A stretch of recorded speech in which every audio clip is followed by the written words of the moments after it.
We generally spend the majority of our time thinking about, arguing about, debating the players we really love, our stands, our flag plants for a season, and the players we really hate.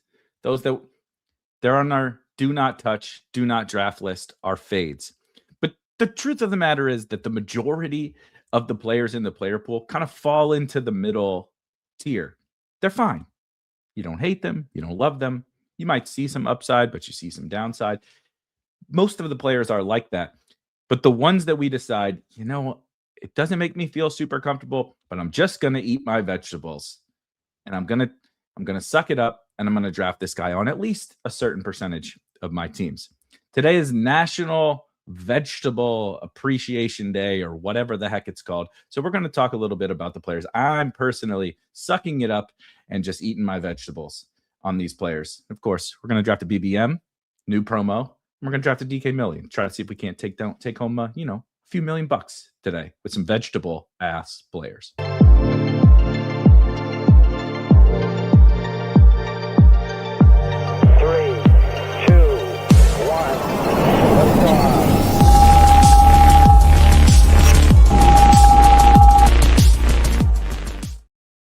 GM.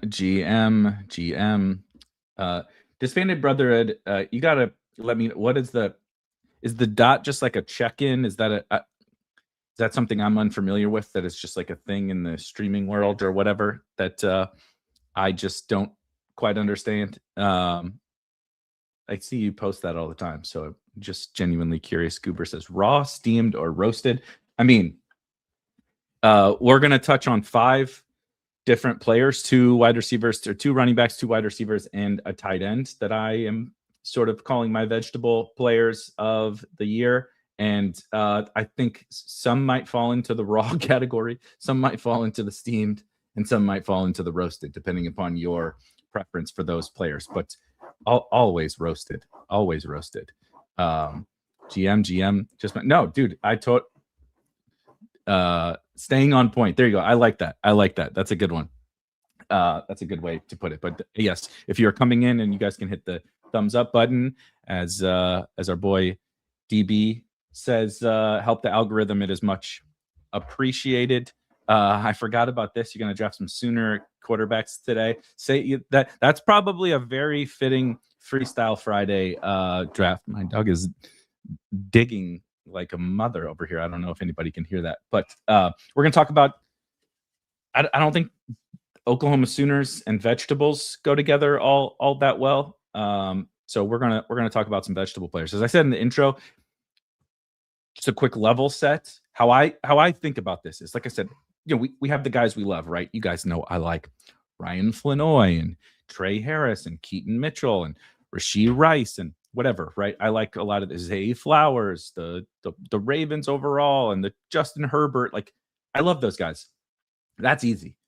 It's not actually that hard for us, I think, to figure out who we really, really like. We all may disagree on those players, and that's fine. And I'm not sure it's all that difficult for us to figure out, like, that I hate that. I don't want to click that guy. I don't want him on any of my teams. If it happens, it was an auto draft. Somebody hacked my phone. I don't want that guy.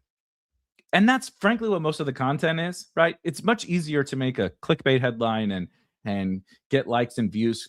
People want to know, who do you really like and who do you really hate? But the truth of the matter is that the majority of the times you click a button in a draft, or avoid clicking a button over a player, it's these guys in this middle.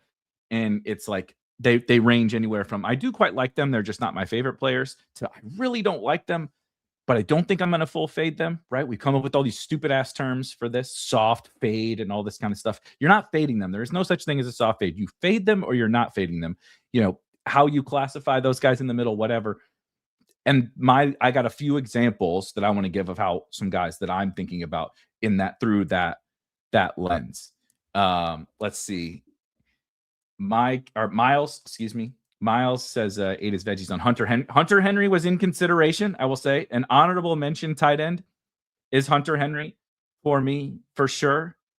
He's not my tight end that I picked today, but he is definitely a vegetable adjacent tight end for Sure. DB drafted. I did. I was drafting yesterday afternoon, I think, on drafters. I did see that Liam was in there because we were right next to each other. I didn't know. I guess, was that on his stream or something like that? That's fun. I got the 101, so it's particularly fun. I have a feeling you're going to say Michael Pittman, but that MF is meat and potatoes. Michael Pittman is not vegetables.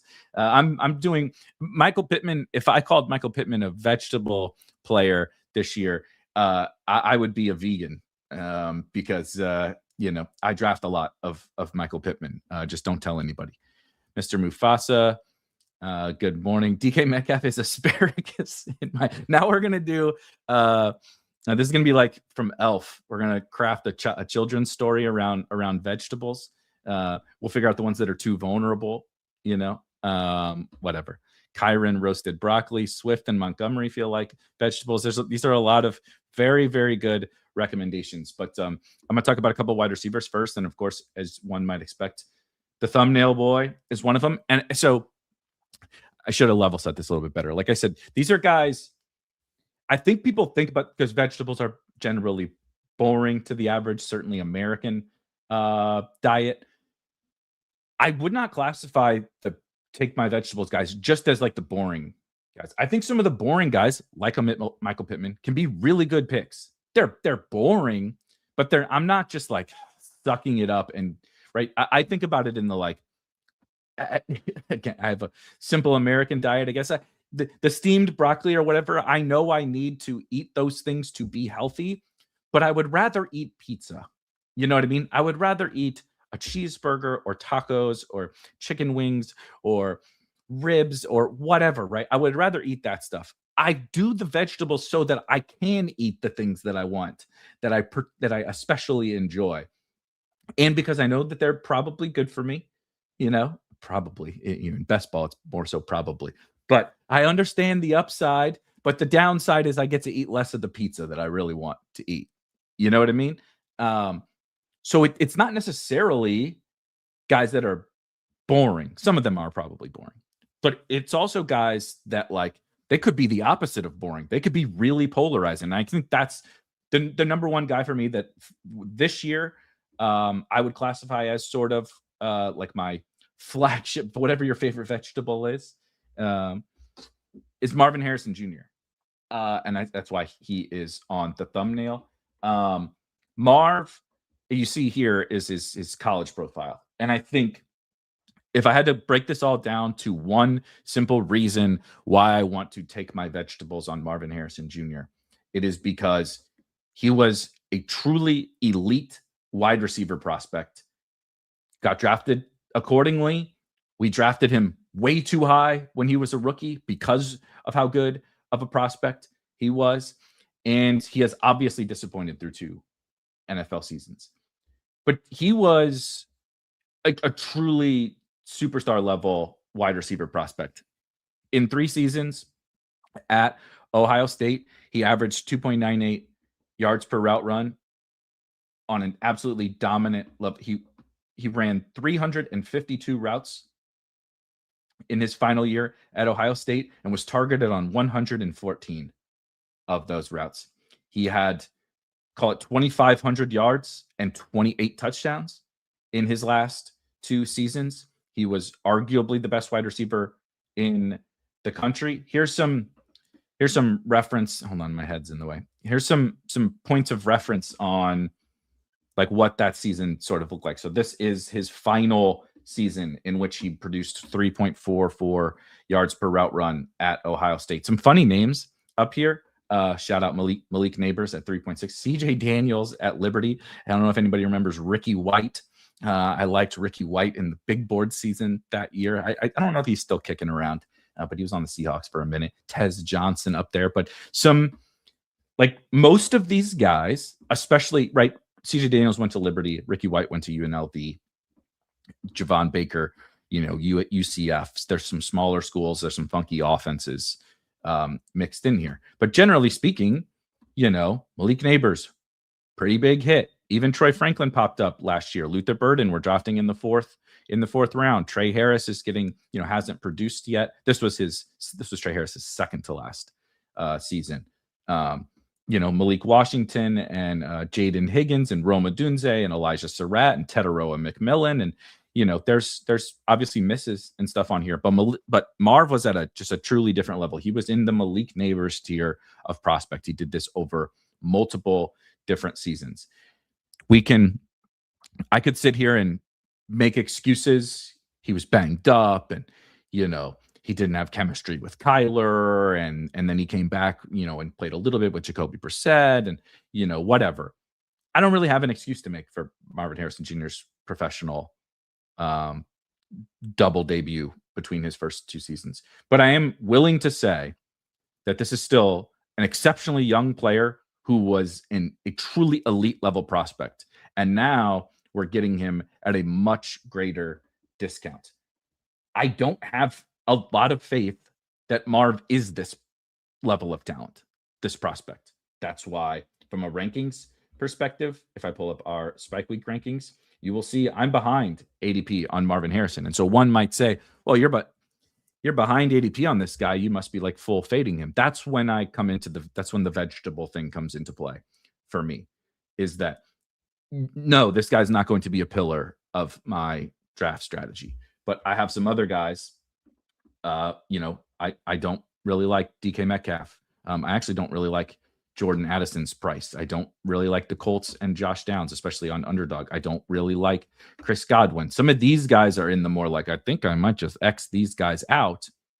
Whereas Marv is in the, look, growth is not linear, something I say all the time. Maybe he was banged up last year. If we got his rookie season at this price, I think it would be fine. Like, it would be totally fine. And there is some form of talent in that body, I think. And maybe he's just not that good of an NFL player. It's very possible. But generally, this level of prospect of wide receiver is not an epic failure in the NFL. And so I'm going to mix him in. I've only drafted him a couple of times over a few hundred teams. But he's not going to, he is the epitome of, I'm just going to suck it up an X amount of time. I'm going to take Marv and I'm going to deal with it. I think he can be a small win, even if he isn't a great wide receiver in the NFL. But I think if he is the guy we all thought he was coming into the league, he can obviously be a massive win at this price. I have made clear my very serious Arizona Cardinals team level concerns, but we saw down the stretch of last season with Jacoby Brissett and all that kind of stuff that they can score some fantasy points. So Marvin Harrison, very much so a eat your vegetables kind of guy. A little bit more, I forgot to put Marv's name up on the screen. A little bit more of kind of sexier, I guess. I don't know. Marv's pretty sexy. He's pretty jacked. But T. Higgins. T. Higgins is one of the weirdest. I think T. Higgins has like honestly become boring. He's like the 3rd/4th round wide receiver that's really boring, because we know that we are just drafting him because he can have some spikes because he's on the Cincinnati Bengals. I don't think anybody comes in and like pounds the table that like T. Higgins is good. But frankly, he probably goes around guys who are better than he is. But we're drafting him because he's on the Cincinnati Bengals. He has a proven track record of producing spikes and usable weeks. And we know that the Bengals are an exciting offense to have. Absolutely love Marvin Higgins. That's great. I love it when we have some conflicting stuff. So, but let's talk about who T. Higgins is. And I think it is a far better fantasy asset than that of his NFL level wide receiver production. So let's talk about that fantasy stuff. So this is just last season. Last year, at an ADP of about, call it 26, he was the wide receiver. He was the wide receiver 12. I should have had pulled up what he is from a wide receiver. I might have it actually. I don't, but I can probably count it real quick. Let's filter. So this is on DraftKings. He's about the wide receiver 16. T. Higgins is on DraftKings.com. So last year he was drafted as the wide receiver 12. As the wide receiver 12. He more or less just did wide receiver 12 things. He had a couple of really big games. This is what you're paying for, right? So you can see on your screen from a nuclear week perspective, hit 2 massive games. Those are the kind of games that if they come at the right time, I mean, they're really valuable no matter what. But if they come at the right time, you can win best ball tournaments. That's why he goes where he goes, right? That's why he's a top 15 to 20 wide receiver in best ball drafts. 5 spike weeks, nice, pretty solid. 11 usable weeks is fine, and some duds, right? You're gonna get some duds. Compare that to some of the top guys. He actually compares totally fine, like in his ADP range from a nuclear week perspective last year, right? You got Puka and JSN and his teammate Chase and Pickens and Amon-Ra in London, even J-Mo with an extra nuclear week and Devontae Adams, right? Rasheed Rice, A.J. Brown. You guys get to the superstars that all produce some more nuclear weeks. Where he does start to fall behind a little bit is compared to the top guys. It's just from like a spike week perspective and a usable week perspective. But again, he's in range. He's right in the range of where he goes. We're getting generally what we pay for with T. Higgins. Nothing less, but nothing more in terms of you're buying some big games and the wide receiver 2 on the Cincinnati Bengals. The issue for T. Higgins is, I'm sorry, this is my tight end tab and this is my running back tab. The issue from T. Higgins is that the real life metrics don't match up with the fantasy stuff. You're buying routes from a good player on the Cincinnati Bengals. You're not necessarily buying the wide receiver 16, like in the NFL. From a yards per route run perspective, T. Higgins, amongst all NFL wide receivers with at least 100 routes last year, T. Higgins, 1.71 yards per route run. I thought it was funny because look who is 52nd in yards per route run, who we think sucks. The thesis is that T is good, Marvin Harrison Jr. is bad. They were essentially the same level of efficiency last year. Well, T was 51st from a yards per route run perspective. Marvin Harrison was 52nd in yards per route run. So, T is just whatever. It's fine. 1.7 is fine, right? You see the thumbnail. He's fine. That's what the vegetable guys are like. It's fine. But so, okay, well, maybe the efficiency wasn't amazing. He didn't, he earned targets, right? So maybe he's earning targets. The efficiency, just didn't connect on some deep shots. Well, in terms of targets per route, Higgins was even worse. 0.19, so 19% of his routes, he earned a target. That is the same as Alec Iomanner and Rashid Shaheed and Calvin Austin and Shamiri Dike and Xavier Worthy and Alec Pierce. Last year, Lab McConkey, right? A little bit lower than Hollywood Brown and Mac Hollins, a little bit lower than Jaden Higgins, 65th in earning targets, right? Less than 20% of his targets, less than 20% of his routes he gets targeted on. So you say, okay, well, you know what? Maybe he's running a lot of routes, but he's still getting a high amount of his team's targets. I think we view the Bengals as like they only throw it to 2 guys. And that's like sort of true, but it's largely true because of Jamar Chase and not T. Higgins. Last season, from a target share perspective, right, the percentage of team targets that he earned while he was playing, he played 15 games, 17.1%. Again, the same as Marvin Harrison Jr., the same as Quentin Johnston, same as Jamison Williams, same as Travis Hunter in his small stretch, right? The same as Parker Washington, who is cheaper, same as Troy Franklin, who also popped up on that. He is just fine. You're paying. There's nothing wrong with T. As I said, I'm eating my freaking vegetables on T. Higgins. But you're not getting like a superstar. Now, Jamar Chase could get hurt, right? But we don't say that about anybody else in the 3rd round where we're like, well, yeah, I'm drafting him because what happens if the 103 overall gets hurt? It's like, well, I could say that about anybody, I like backup running backs all the time, but I don't pay 3rd round price for Blake Corum, So he ends up being a guy who I have ranked like right at ADP. Hold on, this is old. Let me refresh our rankings. I have T ranked right about at ADP. And, I want some T Burrow stacks. I have him, at 36, which I think is pretty fitting. I think his ADP is fine. As I said, the vegetable players, they're fine. I want some T stacks with Burrow. Do I want more T than all those other wide receivers in his range? He goes next to Zay Flowers. I like Zay better. He goes right around Ladd and Devontae Smith and Chris Olave and T-Mac and Garrett Wilson and Luther Burden and Terry McLaurin and Mike Evans and Jameson Williams. He goes right around those guys. Is he any better? Not really. So, and he's certainly not shown to be better from a real life perspective. And so I'm taking my vegetables, right? I got Jamar Chase, the steak over here. Give me a side of broccoli, roasted preferably. And that will be my T Higgins. Let's see. Last year, Burrow was hurt as well, which is important to factor. Yeah, but Burrow's been hurt all the time, and it hasn't impacted Jamar Chase. And Burrow could get hurt again. Chaos is a factor in every single right? Marv got hurt, and Malik Neighbors got hurt last year, and Ladd lost his offensive line. Right? Every player deals with issues.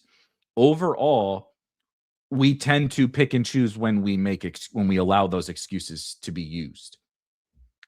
We have a long track record of who T Higgins is. I was just looking at last year because it's pretty much just indicative of who he is. He's not that young anymore. He just is. He's a good football player, but you're paying prices for a good football player on a good offense. That's vegetables. If he was a 5th round pick, slam dunk, smash, sprint to the podium, right? I think he's about the 36th overall player. That's pretty fucking good. There's only 35 players in fantasy I have ranked ahead of him. That's pretty good. But that's where he's priced. It's hard for him to exceed that price. He can have some big games, which is what I really want, which is why I want those vegetables, right? I hope that I grow up to be big and strong one day, which would be T Higgins in week 17, having one of his 2 or 3 huge games that he has all year. Let's see. Sorry if I missed it. Can you please define nuclear week versus point? It's not points per game. It's based upon if you missed it, we talked about this yesterday. Sorry, Doc. But so you have usable weeks, which is the average start, like baseline starting score at that position, right? You need to fill 2 running back spots. You need to fill 3 wide receiver spots.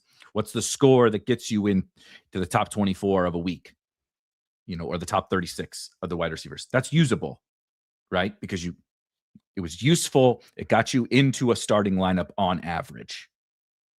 Then a spike week is a standard deviation above that, right? You're gaining a significant amount of points. You're outscoring the usable weeks. And the nuclear week is another standard deviation above that.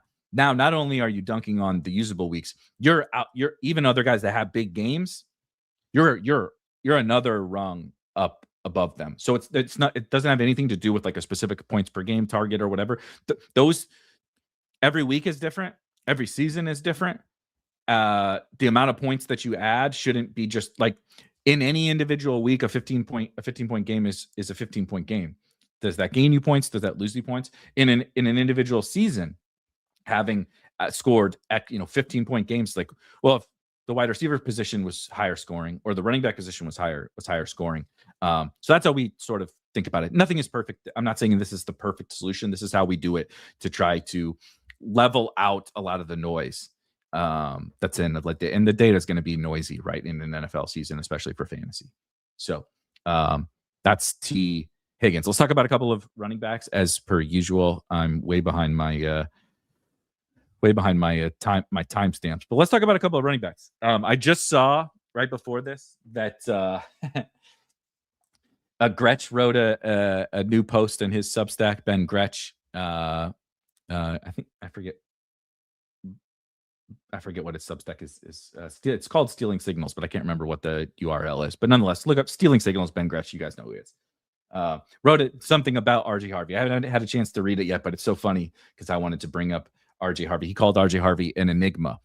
RJ Harvey is like the running back Marvin Harrison, except wasn't as good of a prospect to me. But you don't have to be from a running back perspective, in my opinion, to score fantasy points. And RJ Harvey sort of proved that last season. RJ, so if we take a step back, let's talk about the negatives. RJ Harvey wasn't very good last year.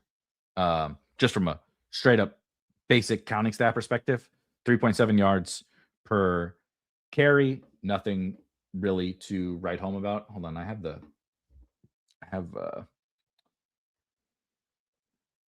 excuse me. From a success rate perspective, RJ Harvey was 57th amongst all running backs in success rate, down there with Ollie Gordon and Saquon. Yeesh. Ken Walker. So, this is a little bit of a hit or miss list. Ken Walker, not a success rate type runner. Neither is Bucky. But down there, 57th, not great. At the top of the list is, of course, the Rams and our boy Emmanuel Wilson and these two Jaguars running backs and the Bills running backs, right? Hilariously, something that's why I always say, like, don't punch this stuff into your AI tool. Go look it up yourself, because you'll find shit that you see. And I was like, damn, Jordan Mason was 10th in all of football in success rate last year. Isiah Pacheco was 13th in success rate. You'll find some of these things when you actually go do the research instead of trying to have it force fed to you. But nonetheless, that's my soapbox for the day. RJ Harvey was not very good from a success rate perspective. From basically any one of these metrics, he's top 8 in percentage of his runs where he was stuffed per fantasy points, which is in any run that does not result in a first down, touchdown, less than 4 yards or first down, or less than 3 yards on any other down. Right. So it was not good running the football for RJ Harvey. Didn't force missed tackles at any form of a great rate. It just wasn't particularly great. However, this is a second round pick. What I do find funny is RJ Harvey is, I tend to hear this all the time. Like, RJ Harvey is going to be, Mufasa says, fancy Gainwell. People talk about him like he's fucking James White. And like, that's not the prospect he was. The passing game wasn't really a huge part of his profile. He was actually like a Ken Walker big play. Why success rate can be deceiving is because of the Ken Walkers of the world. It's like, he has some negative runs and he gets stuffed at the line. But RJ Harvey was like a Ken Walker level home run hitting, run first prospect. He was not this passing down back, this passing down specialist. I actually think it's a feather in his cap that as a rookie, when J.K. Dobbins went down, he was able to absorb the majority of the work. As you see here, you can kind of see when they lost J.K. Dobbins, right? He's a 30% back, give or take, for the first couple of months of the season. And then you lose RJ Harvey and you get into, he's playing 65, call it 60 to 65% of the snaps. To be able to absorb that and especially be effective in the receiving game and be a passing down player as a rookie when that wasn't really a part of your profile. I know, I understand why we have this perspective of him as like this passing down back, because he kind of did, that was the best thing that he did last year. But I do think that's a feather in his cap. This regime drafted him in the second round when we all kind of didn't really think that RJ Harvey was a second round player, but he was an exciting boom bust style prospect. And maybe we're just going to see the bust part of it, but we're getting a discount to find out if this second round pick, who was not great last year in a good offense, can provide usefulness to us. They're not throwing RJ Harvey in the garbage, and Jonah Coleman is there. So what? Teams draft 4th round running backs all the fucking time. The Carolina Panthers drafted Trevor Etienne. The San Francisco 49ers draft a running back before that every single year, and they don't use him. Like, it's not that Jonah Coleman can't be a hit, but Jonah Coleman is just any other middle round running back prospect that, probably turns into nothing, because that's what most 4th, 5th round running backs turn into. Doesn't mean he won't be anything. I'm not zeroing out Jonah Coleman either. But RJ Harvey is the one with the real draft capital and NFL experience now and a proven ability to take on the majority of a backfield when it is required for him to do so. They obviously bring back J.K. Dobbins, which is a very real concern, and I draft a bunch You notice J.K. Dobbins is not on the take your vegetables. J.K. Dobbins is in the Michael Pittman portion of things. But again, growth is not linear. RJ Harvey is just heading into year 2, and he still showed some flashes even in a disappointing season. And we draft other guys who are like in committees that have to beat out veterans who weren't great last year. I love Bashal Tutin. That's what we're doing with Bashal Tutin, a 4th-round pick from last year who didn't really do anything, wasn't particularly effective, and he has Chris Rodriguez and LaQuint Allen next to him. Bucky Irving had a good rookie season and then a terrible season last year. We still draft him in the 50s. Travion Henderson has Ramondre Stevenson right there, right? We draft a lot of these guys because we're speculating like, look, it's the young guy. It wasn't always great, but they can break out. And I think RJ Harvey is the upside scenario is that RJ Harvey becomes the back that the Broncos drafted him to be. He hits some home runs. He's a part of a high-scoring offense, and he's the lead. What the fuck does that mean? I don't know. He's not going to be Christian McCaffrey, but he's catching passes. He's hitting some big plays. He's getting goal line carries. J.K. Dobbins, who I like a lot, has not stayed healthy his entire career, and he did not stay healthy, so he's off another injury. J.K. Dobbins' effectiveness could just continue to get worse, and Jonah Coleman is a big lumbering, power back. It's genuinely possible that J.K. Dobbins is just not we were not afraid of J.K. Dobbins. Kamani Vidal's rookie season when J.K. Dobbins was with the Chargers. We drafted this Kamani Vidal character as a rookie in like the 13th round of drafts because we did not think J.K. Dobbins was worth anything. Now he's 2 years older, off another injury. RJ Harvey could absolutely get home. I'm not excited about it. Aren't you worried about his performance last season? You bet your ass I'm worried about his performance last season. But am I going to take my vegetables? Yeah, I'm going to take my vegetables. He's on an offense that's going to be good with a quarterback who likes to check the football down. He showed the receiving chops, and in college, he showed the rushing chops. If it comes together, will it? I don't know. If it comes together, 85, 90 is a great price on RJ Harvey. So I don't know that it's going to come together, but I'm going to eat my vegetables on Harvey. This one's a little bit quicker and easier. I can catch up a little bit. Isiah Pacheco is another guy here. We mentioned where was my rushing success rate? I think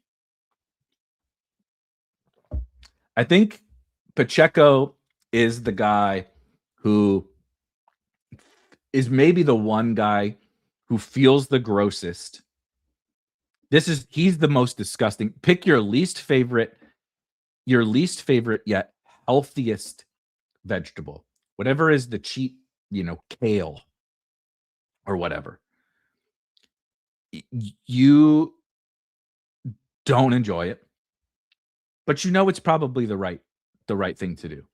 Pacheco's leg is a vegetable. It's funny. I saw something about, so we're holding the injury against Pacheco, even though, again, from a success rate perspective last year, he was very good, right? He was genuinely very good last year. And 2022 and 2023, he was really good for the Chiefs. And the beauty of Isiah Pacheco is that who gives a fuck whether he's good or not? We draft bad players all the time. Bad running backs score points. He's on the Detroit Lions now, and David Montgomery is gone. Jahmyr Gibbs is rightfully, in my opinion, the 101 and expected to get all the work. Has that ever gone south for a running back ever? If we turn injuries off, if we turn concussions off, if we turn Isiah Pacheco is multiple years off of the knee injury, and he actually showed not being completely horrible last season. I'm not excited about it either, right? These are vegetable ass players. But the backup running back to the 101, who once upon a time, when given the opportunity, scored very real fantasy points, so much so that a couple of years ago, we drafted him in the 4th fucking round. He's had multiple seasons to recover now from that leg injury, right? That is something that has been proven that after multiple years from these devastating injuries, these guys tend to bounce back. Will he? I have no idea. But this is, again, the backup to the 101 is going in like the 150s. And people are just like, well, he's obviously never going to touch the ball. He's bad. So what happens when Jahmyr Gibbs gets hurt? Are the Lions all of a sudden not going to score points? Because I don't think that's true. Is it a 100% probability that Isiah Pacheco is so bad that he's the first running back ever on arguably the best offense in the NFL that he could not even fall into the end zone? That seems a little bit hyperbolic to me. Gibbs 2,500 yards, Pacheco cheerleader of the year. Yeah, if all goes according to plan, I'm not drafting Isiah Pacheco to have an entire season of all this kind of production, right? He's not priced like that. Oftentimes we have a take on something and we don't adjust it for ADP, and I fall into this all the time, right? That's why Isiah Pacheco is take your vegetables. There's an X percentage of the time that he bounces back as a player. The X percentage of the time that Gibbs not touching Gibbs not playing 99% of the snaps. No one does. Christian McCaffrey doesn't do that. So you already have a chance at usefulness. David Montgomery was providing, right? We joke, oh, this is the new David Montgomery. He is, of course, not that. David Montgomery was going in like the 6th round for years with Jahmyr Gibbs in the backfield next to him. They're not going to give Jahmyr Gibbs every single touch. So we sort of like compound these things and say, well, he's untouchable at any price. So you wouldn't draft him over Braylon Allen? You wouldn't, because he's getting pretty fucking close to that level of price, right? Why is Jonah Coleman better? Jonah Coleman has RJ Harvey and J.K. Dobbins, and I don't think Jonah Coleman is good. I'm just like, oh, he's a rookie, so he's a mystery box. If you listen to last week's Legendary Sickos, what you see from these rookies is generally not great outside of the top couple of rounds in their rookie seasons. So he is the epitome of, I hate this. I don't want my season dependent upon this. I'm not taking some big stand on this guy, but I probably need to take my vegetables and just deal with the fact that he's on the Detroit Lions, right? I don't have to like it. I wish they signed somebody else too, but we're playing. This is the game. I don't like that I have to take Hunter Henry too, but guess what? I'm not taking Chiga Conquo on every single team. The ultimate wish cast tight end that we've been since his rookie season. All we've been doing is wish casting Chig, and I like Chig, right? But I don't want. Who am I going to take on every team? I'm going to take someone else at pick 150 at running back. Those other guys all have their flaws too. So I'm glad we went with Pacheco, because I feel like he elicits a gag reflex amongst all of us, because that's what it does to me when I force myself to click him, of which it is a force, right? It is. I'm plugging my nose and taking the vegetables in and just dealing look, this is the right thing to do. You want that pizza tomorrow night? This is what you have to do. Let's see. Monty is a very talented back who earned his touches in Detroit and now is a bell cow once again. I'm not sure Pacheco will be. Okay, who's going to be number 2? If you're not sure that Pacheco is going to be number 2, right? This is like saying, well, I don't know if that happened. Okay, well, what is, right? Or I have a problem with this thing. You know what I mean? You have a problem. What's your solution? I wish, I'm a St. Louis Cardinals fan, right? I have a lot of problems with what the Cardinals have done over the years, but we need to have a solution to that. So Sione Vaki, right? And Jacob Sailors. Have you ever heard of Jacob Sailors before? Do you know what position Sione Vaki actually played for the majority of his snaps in college? Because it wasn't running back. Those are the other options. Seems to me as though Isiah Pacheco is pretty likely to be the backup. Isiah Pacheco is better than those guys. That's not a high bar to clear, but Isiah Pacheco is better than those guys. Their number 2 may not be on the roster yet. Yeah, sure. But that's the thing is I could say that about anyone, right? Who couldn't I say that about? It's a risk. That's why you're getting the price that you're getting.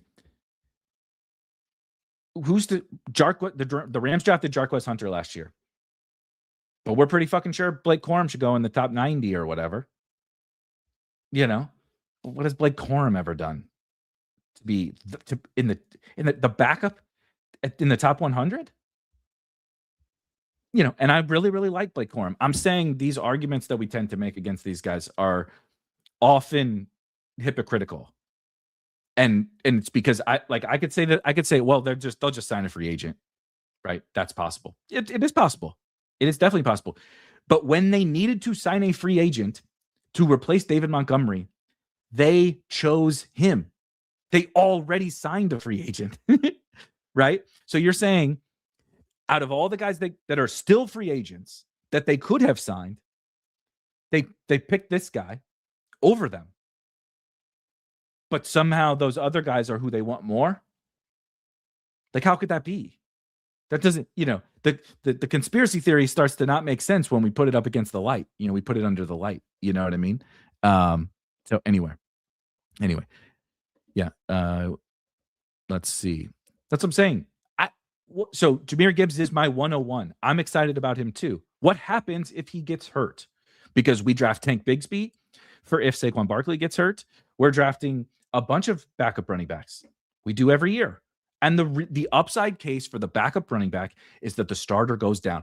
You think you're drafting Blake Corum in the top 100 for the production he's going to give for over the course of the whole season? Of course not. He's going to get outscored by running backs that go. He projects to get outscored by Aaron Jones. But Aaron Jones, we don't think has the upside, right? The upside for Blake Corum is that something happens to Kyren Williams and you get one of the best fantasy backs in football at pick 95. I like that too. I draft that. I don't have to pay that price for Isiah Pacheco because we all don't think he's very good. But does anyone think Sione Vaki or Jacob Sailors is good? Like I said, no one's even heard of Jacob Sailors. Let's see. I need some inside information. Is it very windy today in the loop? Not yet, but it's going to be. It's going to be this afternoon. We got a tornado. Blowing in a little bit later today. All right, let's talk about the last one. A current Chief after a former Chief. Travis Kelce, my singular tight end that's on this list is I'm taking my vegetables. Travis Kelce is the antithesis of everything that I sort of believe in about fantasy football. Has clearly fallen off. Is very old and probably just running it back for one more because last year was so disappointing. He was not very good from a real life perspective. He was not very good from a fantasy football perspective last year. But if we do look at the tight ends and we look at Travis Kelce, it was fine, right? The theme of the vegetables. It was fine. From a points per game added perspective, he was the tight end 10.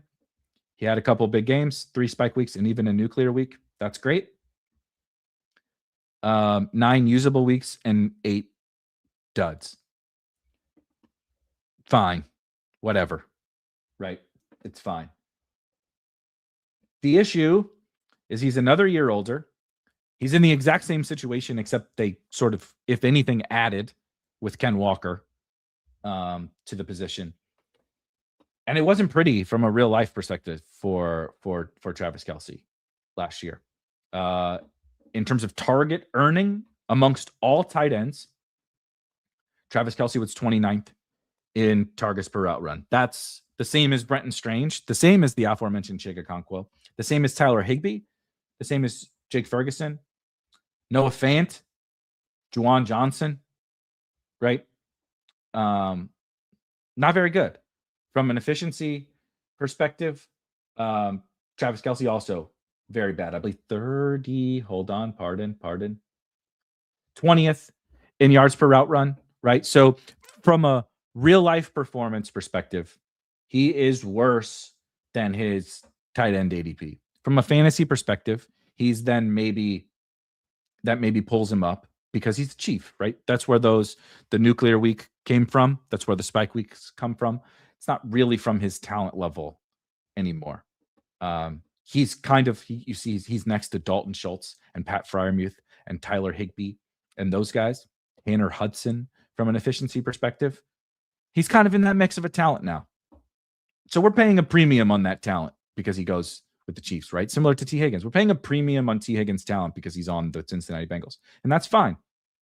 I'm down to pay that premium on an aging player who's not very good anymore and is probably about to retire on a small subset of teams. This just cannot be a guy for me that I get well overweight on. It cannot be a pillar, but it also cannot be a fade, I don't think, because it is Travis Kelce in his probable retirement tour with apparently healthy Patrick Mahomes on the Kansas City Chiefs with the highest pass rate offense in the NFL, projectably. And he scores fantasy points at a rate that is better than what his talent is given. Could he have his big games at the right time? 100%. Remember when Kelce was going in because we thought he was going to retire in pre-draft. People thought he was going to retire. I kind of thought he was going to retire. Let's see. I like this. Lions are going to be an elite offense. Get players of teams with elite offenses. Keep it simple. Stupid. Great point. They added Eric Bieniemy for Travis Kelce. I just think, is he fine? Yeah. Right. I have him ranked at pick 127. That seems fine. I think he's priced up a little bit relative to what he should be, but it's a few picks here or there. That's a pretty good running back range. That's often the end. That's often the end of the quarterback tier. So it's fine. It's fine. He's fine. He's vegetables. From a Chiefs fan who watched every snap last year. So just FYI, I also watch every snap. So I'm not trying to dunk on anyone, but fans love to do this. And I also watch every snap of every game. I will say I don't watch every snap of the Jets in the second half or whatever, but I actually go back every Sunday evening and Monday morning and rewatch games so for full transparency, I have 4 TVs on the wall in my basement. We have one big monster guy, and that gets the quad box, and then I put 3 games on around it. And then if I can't fill those, if I can't, if there's 10 games on at a time or whatever, we'll get laptops out and stuff like that. So like and then I go back and rewatch the cut ups, on NFL.com. So I'm also familiar with how those guys looked, and I agree that Pacheco didn't look good last year. That's why the point about being another year removed from the injury is a big deal. And that's why the price is a big deal. And that's why the Lions if Isiah Pacheco signed to be the starter for the Houston Texans, right? They signed him instead of trading for David Montgomery. Would I be excited about Isiah Pacheco? No, because I would guarantee you he'd be overpriced based on his projectable volume. But that's not the case for the Detroit Lions. And the same thing with Travis Kelce. If Travis Kelce was on the New Orleans Saints, would I be excited to draft him at this price? No, you're paying the premium because he wears a Chiefs jersey and probably because his name is Travis Kelce. Does his talent level warrant this anymore? Not really. Not really. Is he a better receiver than Dalton Kincaid? No, Dalton Kincaid is the most efficient, highest target earning receiving tight end in football. And Dalton Kincaid goes after him, also on an awesome offense. But they just don't pass as much. And Dalton Kincaid has his issues. I have Dalton Kincaid ranked after Travis Kelce by 1 spot, but still, everybody has their issues. We're paying a little bit of a premium for the football player that Travis Kelce is. And also, like, if we're talking about things like, well, the Lions might sign another running back, even though they chose Pacheco over all of those guys already. Well, like, there's also a chance that it's just over for Travis Kelce, right? We would make that case about it's probably over for Keenan and Debo. It's over for DeAndre Hopkins, right? It happens. Father time comes for all of us. I couldn't go out and do the athletic things I could do when I was younger, and neither can Travis Kelce. But we're paying because he wears the Chiefs jersey, and that's fine, right? That's why we're taking our vegetables. One last bite of Pacheco veggies, 8 different running back. Honest to God, I thought Isiah Pacheco would be the quick one where I was just like, look, I think he stinks. And that's what I believe. I don't think he's good. But he's the backup running back to the 101 on arguably the best offense in the NFL. Like, I'm going to take my veggies. That's really all that it is. I did not realize that Isiah Pacheco would be the one that elicits the most emotion. So you never know these things. I'm glad we put him on there because I almost didn't. I actually almost put Kyle Monangai in place of Isiah Pacheco, but now I'm happy that Pacheco is on there. Let's do BBM draft now that I'm about 30 minutes behind what my schedule was supposed to be. Oh boy, where are we? Oh well, I might want to have some funds in my account, huh? I've been drafting. For those of you that don't know, I think you had to opt into the promos last night, right? Let's I'll double check. They had a promo. Did you have to opt in last night? I can't remember. For Best Ball Mania over the next, I'm checking my app. BBM challenge. Yeah, I guess you had to opt in. I'm opted in. If you go to the promos tab of your app, which I know some people did not even know this existed. Quite frankly, not that long ago, I didn't know that this existed. You scroll down a little bit. There's an earn Best Ball Mania entry. If you draft 5, and so maybe I think it. You had to opt in. Anyway, whatever. It's fucking confusing, and I'm not helping making it any less confusing. But you draft 5 BBMs and you get 1 for free. So I'm gonna draft my first one of those here, and that's over the next couple of days. Oh God, 11. I need 11 people who also would like to try to fill this promo, but that's okay. We can go back on some. Chat while we're waiting for it to fill. Mac, welcome. Thank you, Ragnar. Yeah, you had to opt in yesterday. So if you haven't opted in, sorry, but I did opt in. This is so true. I bet Dan Campbell loves Pacheco because the way that he runs, like he's mad at the ground. Thoughts on drafting Neighbors over T-Mac and DK Best Ball? I prefer Malik Neighbors. I'm one of the psychopaths drafting Malik Neighbors every single. I think I saw another video yesterday that had like wide receivers I won't draft this year. I think for every content creator, those videos come preloaded with Malik Neighbors, and it's fine. It's what happens every single year, right? Whoever is hurt or suspended or had a bad season last year or whatever, they come preloaded on the must fade list type stuff. I'm gonna have an absolute fucking boatload of Malik Neighbors, and I have no issues with that. We're swinging for the fences, baby.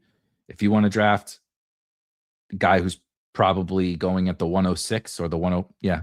I think if Malik Neighbors did not get hurt last year, he's the 106 in drafts.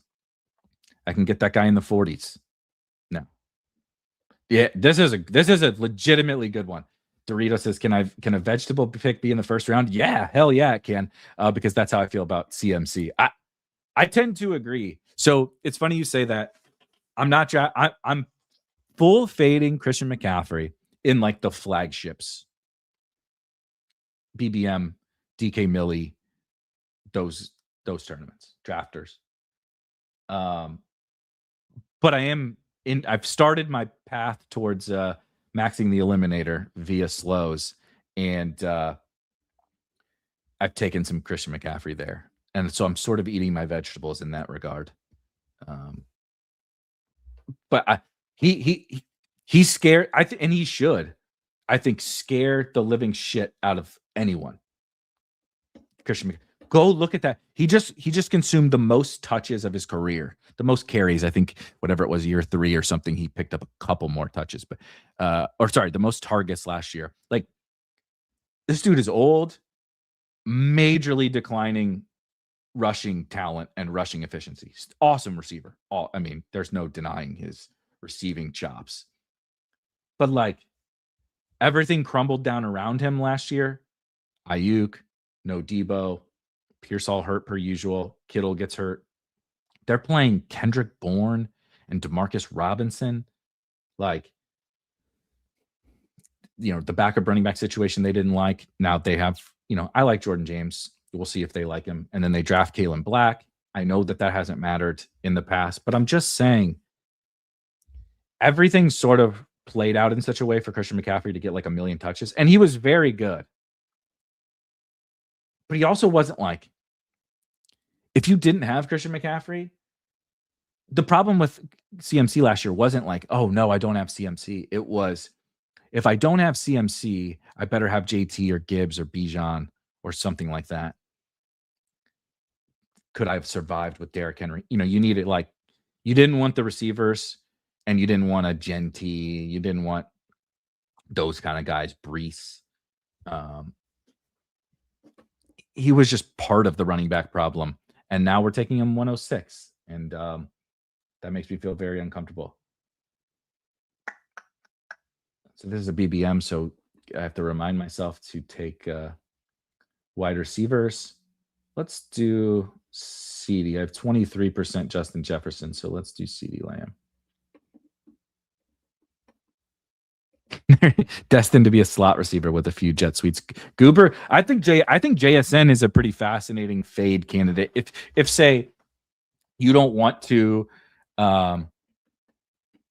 fade CMC, you don't want to fade Jonathan Taylor, who I think are the most setting aside the 1-2 turn like James Cook or whatever.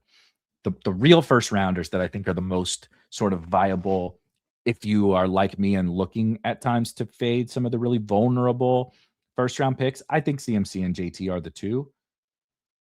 Next would be JSN to me.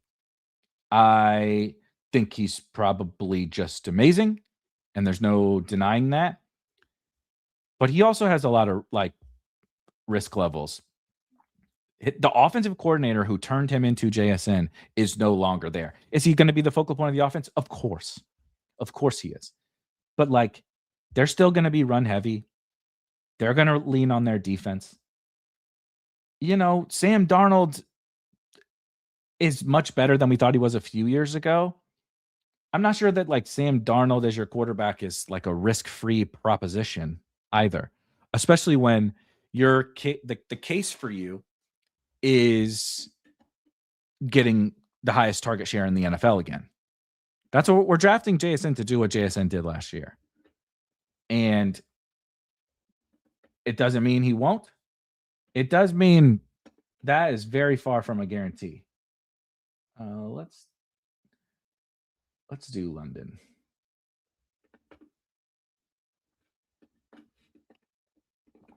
So I want to make this very clear.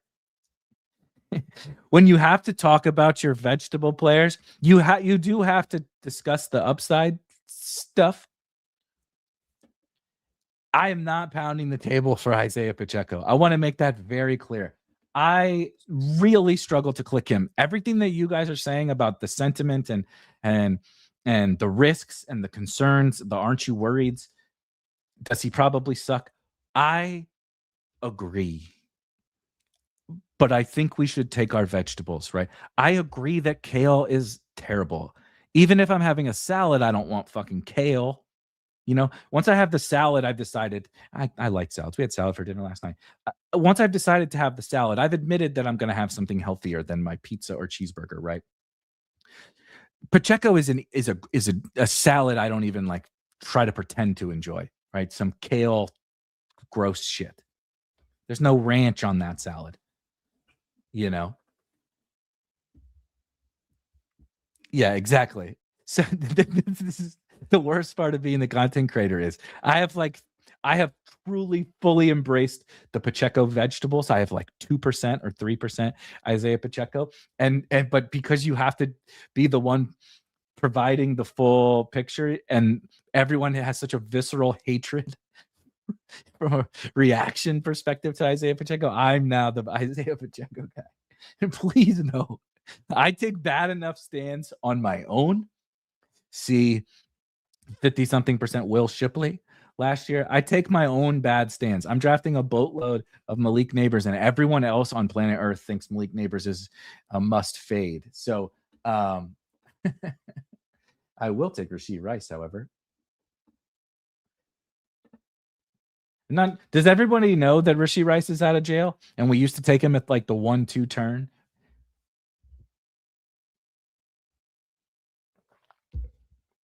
I understand, he was hurt or whatever, but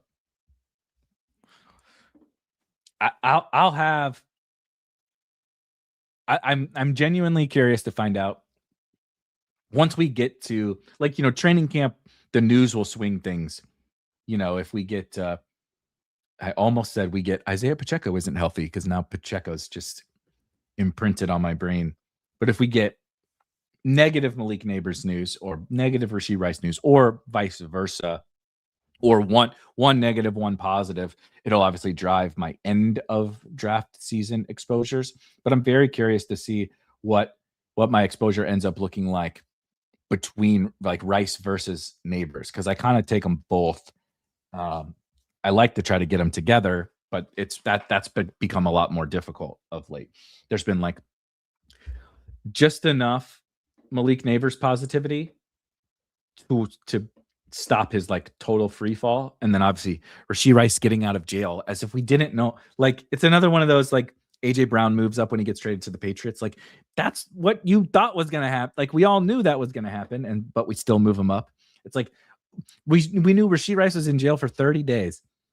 He's getting out in 30 days. I think he actually got out in like less than that, but probably good behavior.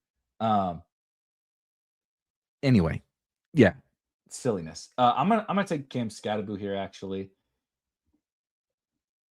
I've been doing, so sue me if Cam Scatteraboo doesn't meet your definition of zero running back. I'm being, lax with that and buying some Josh Jacobs, buying some 4th round Cam Scatteraboo or whatever to vary up my different zero running back BBM builds. Is 105 the heaviest anchor player with JSN? I think so. Tim is fading JSN. He's Justin Jefferson from 2024. Highly drafted, highly talented, but the situation will be so ass that it won't matter. Right? Jail was actually good for Rashee to prevent further dumb decisions. Did you see the way Rice avoided the cameras? That was peak midseason cuts and explosion. Yeah, Warehouse loved the play-by-plays. We are sick in the fucking head, dude. We have reached a new level of just broken brainness. Like there are people unironically analyzing what they think, like what percentage health his knee is based on how he avoided the paparazzi when he left jail. Those are real things happening in our fantasy football community. We have lost the fucking plot. And I think it's hilarious too. Just I would prefer more of OG Anunoby is high off his ass on Good Morning America videos than the Twitter doc breakdowns of Rashee Rice's knee because he's juking paparazzi after being released from jail. Oh God. It's just we are so bored in June, you know what I mean? And we don't really have anything to talk about. So, and Rashee Rice is a very polarizing figure because he's a big dumb idiot. Had to auto first for rounds. How am I looking? DC Fantasy. I assume your name. Oh yeah, almost right next to me. Jefferson Cook took your vegetables with tea. Looks good. Team looks good. I'm a fan. All right. What's the optimizer team? Oh God. Devontae. All right, I'll do it. We'll do it. I said I want 2% Devontae, so the optimizer is saying, hey, remember, you big dumb idiot, you want 2%. So there it is. There's your 2%.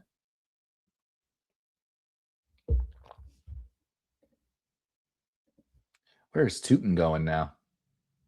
Oh, good God. See, like, to get away from the Isiah Pacheco stuff for at least a couple minutes. Tootin is really not dissimilar from RJ Harvey. And he was drafted in the 4th round of the NFL draft last year. He wasn't great. And I love Tootin. The RJ Harvey thing is more of like, if you bring up the aren't you worried, my answer is, of course, very much so, yes. But if I compare him side by side to other guys who I like, it's like a sanity check. It's like, aren't you being a little hypocritical here? You draft Travion and Tootin and whatever, these other guys. What's the difference? You draft Ja'Cory Krosky-Merritt. Now, he's cheaper, I know. But like, I drafted Corey Krosky-Merritt. He sucked last year. He's not guaranteed to have that job. They drafted Katron Allen. They brought in Rachaad White. And I draft him. Granted, it's 2.5 rounds cheaper or whatever. Almost 3. But I'm just saying, I'm willing to explain it away. Oh, baby. Ooh.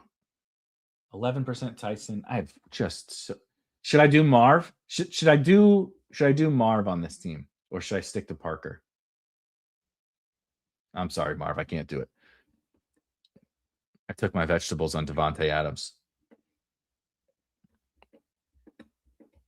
So here's a funny one. You're right, but also J.K. Dobbins is good at football and Chris Rodriguez is not. That's really the only difference. Don't know if he deserves like 40 spots of ADP. The funny thing is that Chris Rodriguez is the guy who's good at the stuff that NFL coaches like, and we don't care about.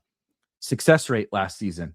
Here were the 3 running backs who were better in success rate last year than Chris Rodriguez. Kyron Williams, Blake Corum, Emmanuel Wilson, and list. Now, Bashal Tootin was pretty good in success rate too. He forced 20 missed tackles. Bashal Tootin forced 15 missed tackles. From a missed tackle per attempt perspective, he was in the top 15. I don't know. Like, he's not explosive, so that's why we don't like him, right? He's not exciting. But he's a big bruising back who can score touchdowns and who gets the stuff that's blocked and does all the shit that coaches like. I think Liam Cohen even cited the fact that he's like a great success rate type runner. And I know that that's not fun for us. I don't really know that that's any different than J.K. Dobbins. Functionally. I draft a bunch of J.K. Dobbins. I think J.K. Dobbins is better than Chris Rodriguez. I'm not sure that the gap's that wide. But I agree with you. That's the premise, is that everyone hates Chris Rodriguez and everyone likes J.K. Dobbins. Everyone, in air quotes. At least respect. Respect is the better word. Everyone respects J.K. Dobbins and his presence in the backfield. No one respects Chris Rodriguez's presence in the backfield. So Tootin will go in the 4th round, and Harvey will go in the 8th.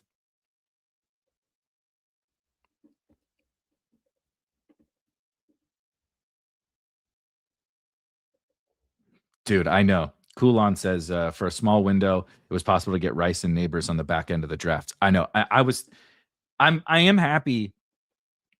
There was a little stretch there where, the news broke that they would just both start plummeting, and we could really get some pretty damn fun prices on those guys. I'm going to take Ramondre.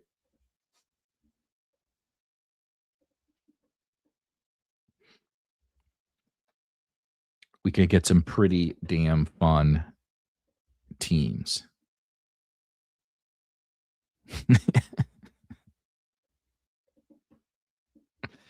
If you want to jag on every team, just take Tootin. If you don't want to decide on the receivers, that's true.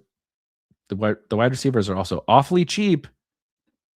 For have you met anyone who doesn't like the Jags offense this year? And yet, the only team with a cheaper wide receiver one, only teams are the Steelers and the Dolphins. Stick that in your pipe and smoke it. Think about that. Isn't that insane? We're all super hyped for the Jags. And every team has the Colts with Tyler Warren is a little bit, funky. but you could toss the Colts in there. Regardless, there are only a couple of offenses with a collection of wide receivers that are as easy to get as the Jacksonville Jaguars, even though everyone is super excited. Because it's weird. It's uncomfortable. There's no denying, the awkwardness. He says as he, yeah, we'll take Lawrence. It's fine. So we took CeeDee Lamb, Drake London, Rashee Rice, Cam Scatterbo, Devontae Adams, Parker Washington, Ramondre Stevenson, and Trevor Lawrence. About to get into this quarterback window. And if you have not done many drafts yet, from round 7 on, really round 6 to round 9 is insane.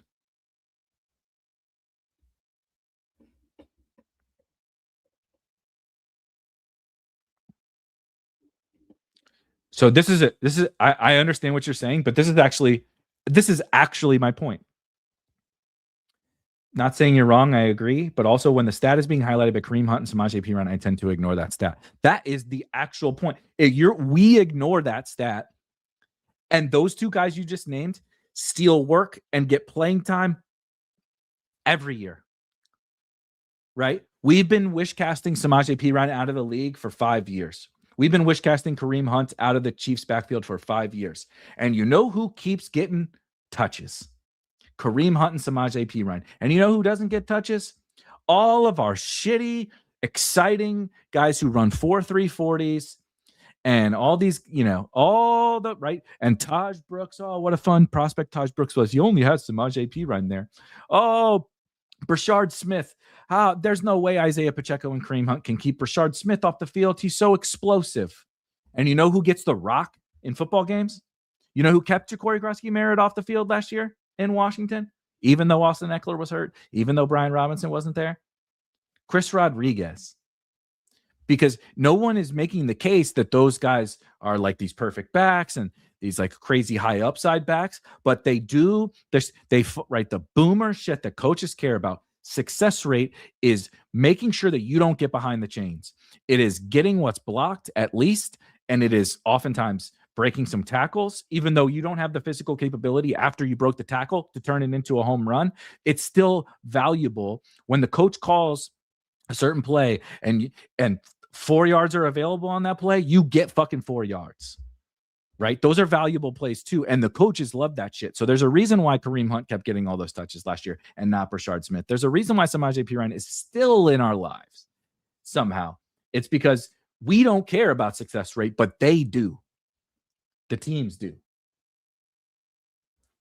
Let's do Laporta.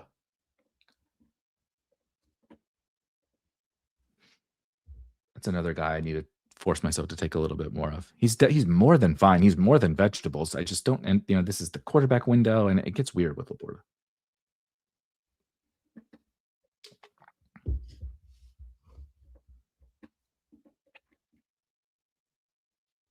I will be broke if me and you both, Doc. I'll be broke if every player on the Jags turns out to be a Jag.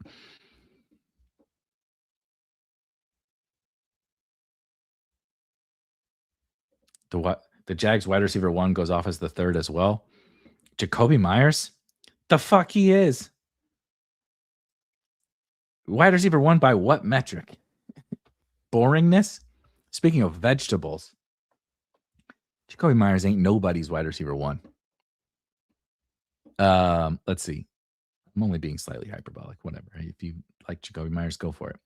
Parker Washington was their wide receiver 1 for the second half of the season. And last year, 2 years ago, Brian Thomas was the wide receiver 1. At no point was Jacoby Myers the wide receiver 1. Not from a target perspective or anything. Feel like Javonte and D-Mon are obvious trap running backs. They're definitely the typical dead zone back type guys. Who wanted to turn here? Okay, so Goff is available, right? Do we take Goff? Yeah, let's just take Jared Goff. I have too much Lawrence Goff, I think. but I don't think I have just a Goff Laporta stack. It tends to be right with Amon-Ra or Gibbs or Gmo.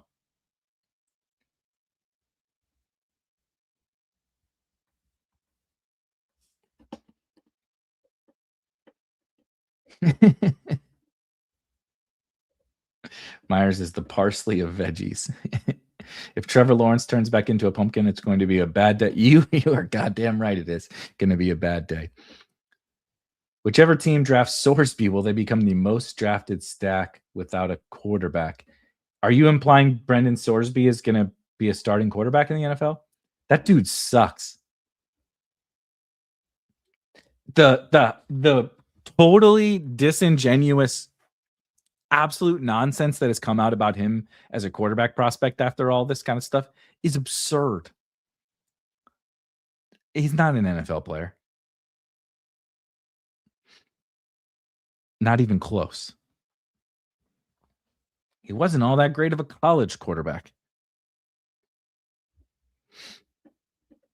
Yeah, I don't know how the gambling stuff, suspensions, I don't imagine the NFL cares, but I really don't know. I really think Demont's going to be good this year. Houston came out and said they want to use him as a 3-down back. I mean, he's going to get the rock. I think he'll be fine. He was in consideration for my vegetables.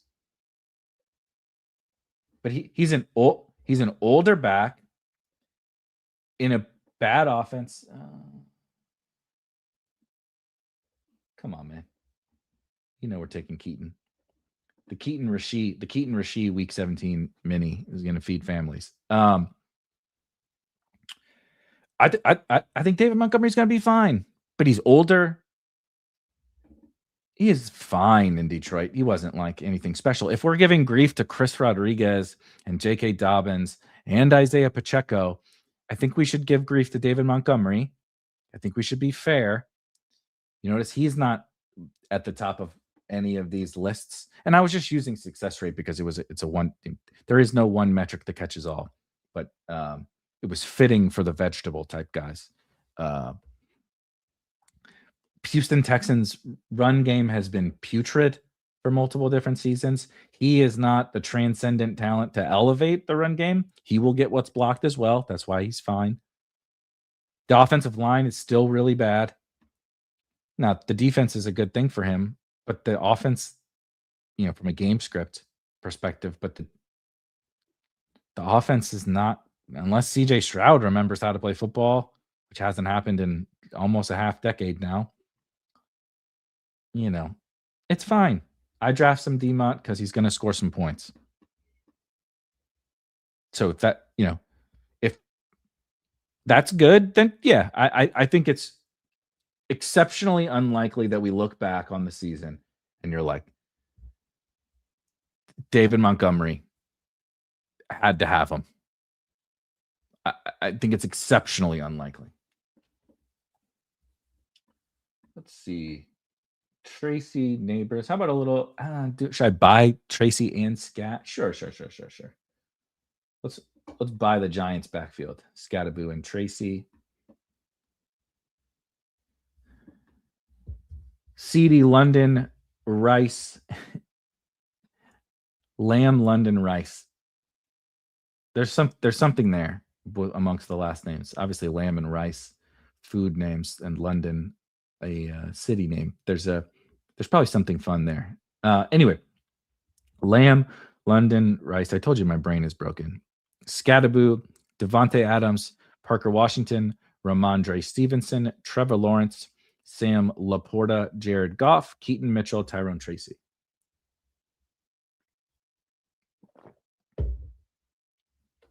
Right, like I draft Tyrone Tracy at pick 137.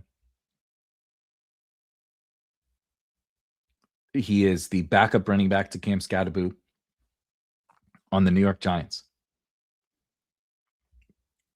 Okay, Tyrone Tracy is better than Isiah Pacheco. Let's just say Isiah Pacheco had 2 seasons just as good as Tyrone Tracy has had, but he's had the injury thing. Okay, that's fine. Let's discount him. Well, the Lions thing should boost him up. Woody Marks. Is Woody Marks good? What's good about Woody Marks as a football player, as a runner? we saw him not be good getting all the work for this team. Why is he better than some of these other guys that go late? Oh, he's going to catch some passes. Is he? And like, okay. So is Samaje Perine.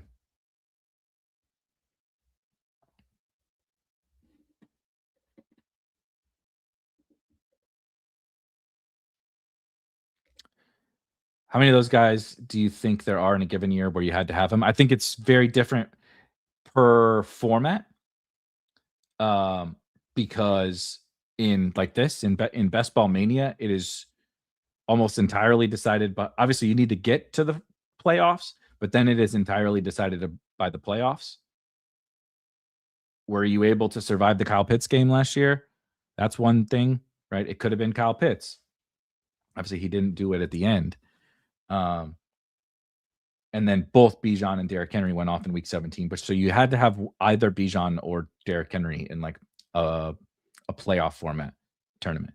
But you didn't have to have those guys in drafters. You had to have Jonathan Taylor.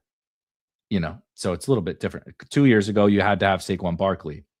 But you actually wanted Jonathan Taylor in the playoff formats. So it's a little bit different. How many of those guys? It's not, we, myself included, throw that, oh, baby, to the podium, Isiah Pacheco. That is absolutely fucking hilarious. On a Lion stack. God damn it. I can't believe this. I can't believe this is going to become the Isiah Pacheco. He's vegetables. So if Ray Davis is the mental health hack pick, Isiah Pacheco it now has to be. I might have to go make a new thumbnail with Isiah Pacheco on it. Maybe I will do that. We'll see. Anyway, God damn it. What were we talking about? There's really not that many guys, and it varies year to year. Like the Kyron Williams and Puka Nacua breakout years. Like, guess what? Didn't have Kyron, and like dude was undrafted most of the summer. Didn't have Puka, undrafted most of the summer. I know that sounds like it's a thing you might not need to have had them. You needed to have those dudes, especially on drafters. But it's a smaller list than we think because there's also this weird variable of how the points blend together.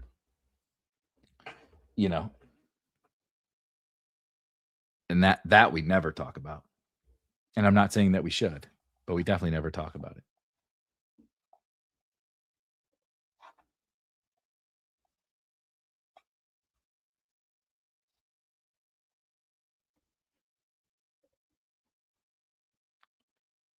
All right. I'm going to take, of course, my boy Ryan Flanoy here. We're going to take a super quick break as my pick comes back around, and then we're going to do another BBM because they're a little bit quicker than the DK Millie, but I'm going to take Flanoy, and we'll take a super duper quick break. We'll come back and we'll hop into another BBM like as this one is sort of starting to close out. So if you guys could hit the like button and during this quick little break, that would be wonderful.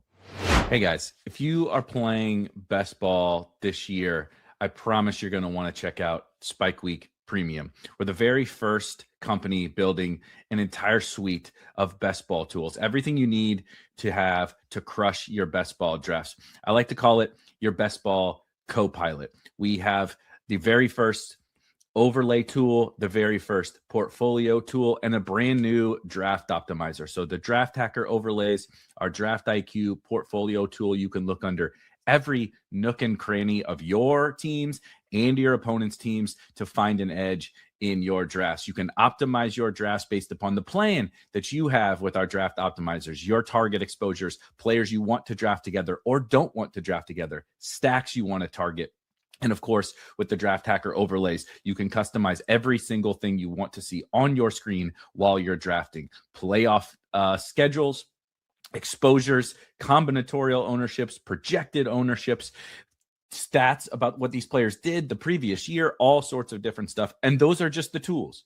We cover almost every sport that these best ball sites offer with rankings and strategy content. You can also get access to our premium Discord. Thousands of best ball sickos hanging out every day, 24/7, 365, talking strategy, player takes, having a little bit of fun. Our weekly lab call that we do on Wednesday evenings where you can hang out and talk shop with me, the other Spike Week members, and the Spike Week personalities. Everything for just one low price, $39.99 a month or $200 for a year, gets you absolutely everything that we offer. Those tools, the rankings, content, Discord for one low price. Come hang out with us this summer. I promise you won't regret it. Come join the Spike Week Sicko gang. And now, let's get back to the show. All right, we stepped away because we drafted Isiah Pacheco and had to go throw up our vegetables that were the Pacheco vegetables. But we are about to be back on the clock, and we are going to take Trey Harris, of which I actually don't have much of Trey with. I don't have him with Lawrence. I don't have him with Laporta. So that's interessante. Oh, I need to get rid of Tesla here.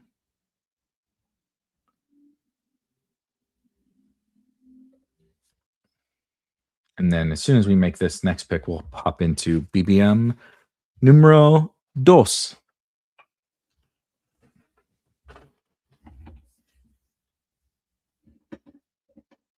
Yeah, I think this is important, not just because this is apparently the Isiah Pacheco episode, but Tim says it feels like no one is considering that Gibbs could get hurt. No one seems to hate Brian Robinson as much as they hate Isiah Pacheco. You know who's also really bad? Brian Robinson. But Brian Robinson is not on an offense that is as good as the Detroit Lions. Yeah. Just ate my YouTube vegetables.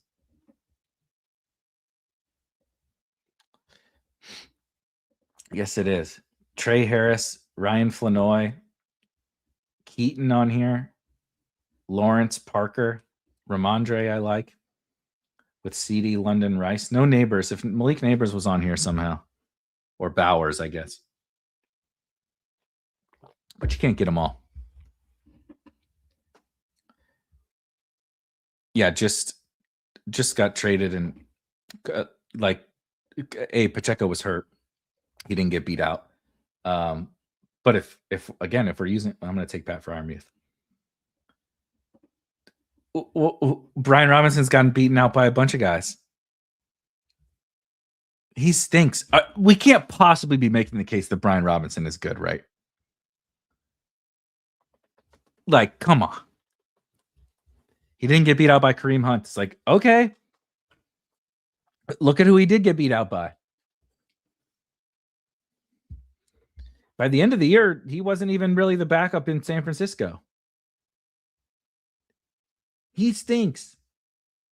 But no one hates him as much. We just have this interestingly visceral reaction to where did Brian Rob? What is his ADP anyway?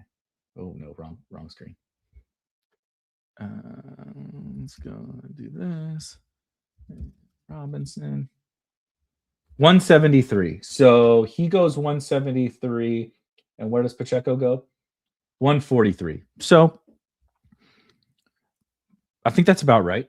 I have Brian Robinson a little cheaper. I have Isiah Pacheco ranked after his ADP. I want to make this very fucking clear that I'm not excited for Isiah Pacheco, but I am ultimately playing devil's advocate to my own thoughts. And I think that's really important. We just keep Pacheco sucks. Pacheco sucks. Okay, who back here doesn't suck? And then you're like, okay, it's a couple guys. It's generally rookies or young players who we're just guessing whether or not they suck. Which is fine. I do it too, right? Like, okay. And it ends up being someone who also probably needs an injury to get home. Or they're on a terrible freaking offense.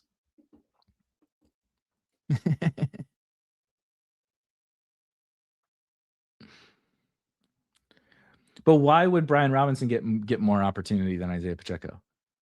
What's the difference? A bad veteran backup who has a superstar workhorse in front of him. If we're projecting either Bijan or Gibbs for more work, Bijan should project for more work than Gibbs because he's gotten more work and a higher percentage of the work. And he had Tyler Algier next to him. So it says he also had a good back next to him.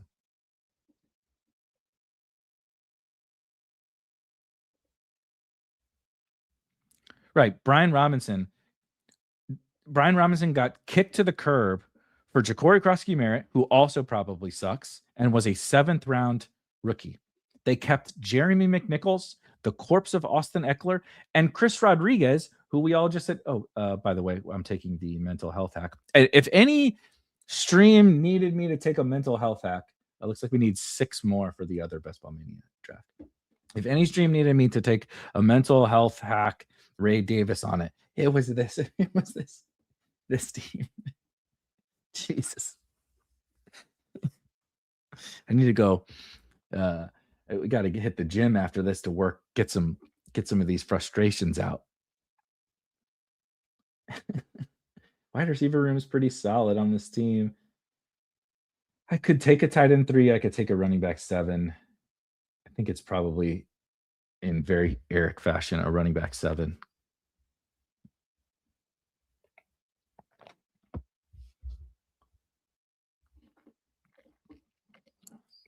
Because he's being forced to take Isiah Pacheco, and drafting Isiah Pacheco will do terrible things to a human's mental health.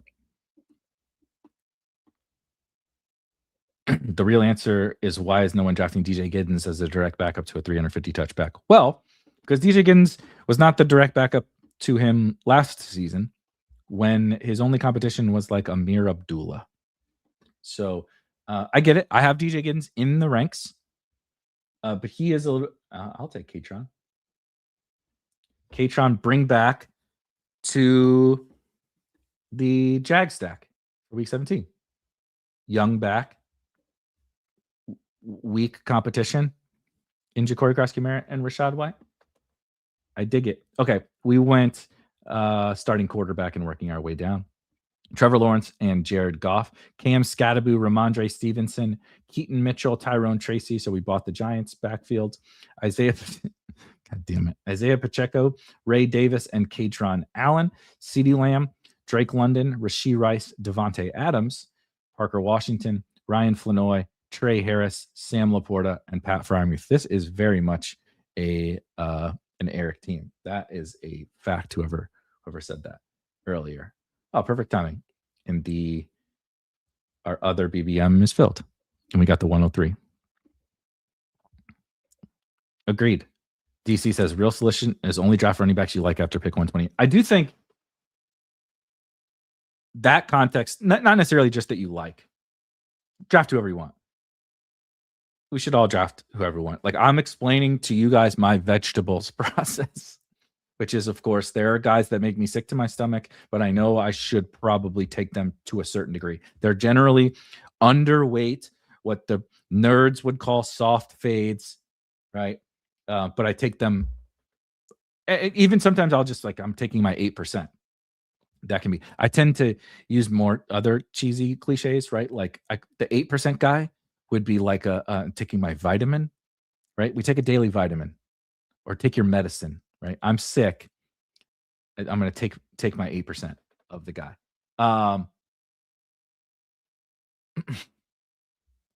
But the vegetable players are not guys that I'm like excited about or going to make a core part of my portfolio. But I think for me personally, I'm getting Jamar Chase here. One beautiful thing about this 0RB experiment is I'm getting bags of Jamar Chase, and that's really fun. It's not really fun when you think about what that means, which is no Gibbs and Bijan, but it's still really fun to have a bunch of Jamar Chase. But yeah, these guys are just, I think if I flipped over the cards, Thursday Night Football, week 1, game kicks off, and I look at my portfolio, said, this guy who's probably the backup. I agree with the sentiment of, is he good enough? Like, is he really gonna be the backup? I agree with all of that sentiment, but the sheer probability says it's more likely than not that he is the backup to Jahmyr Gibbs. and he's going in at 150 or whatever. If I flipped over the cards and I had none of that guy, I would feel foolish. I would feel like that was fancy play. Now, I would feel like it was fancy play as well, which is what people would probably say about like Will Shipley or whatever too. That's fair. It's fancy play. I also think it would be like, I'm drafting the 50% Isiah Pacheco. Like, I think that would be foolish too. So that's sort of the vegetables, guys. Like, there is very much a scenario where Marvin Harrison actually is good.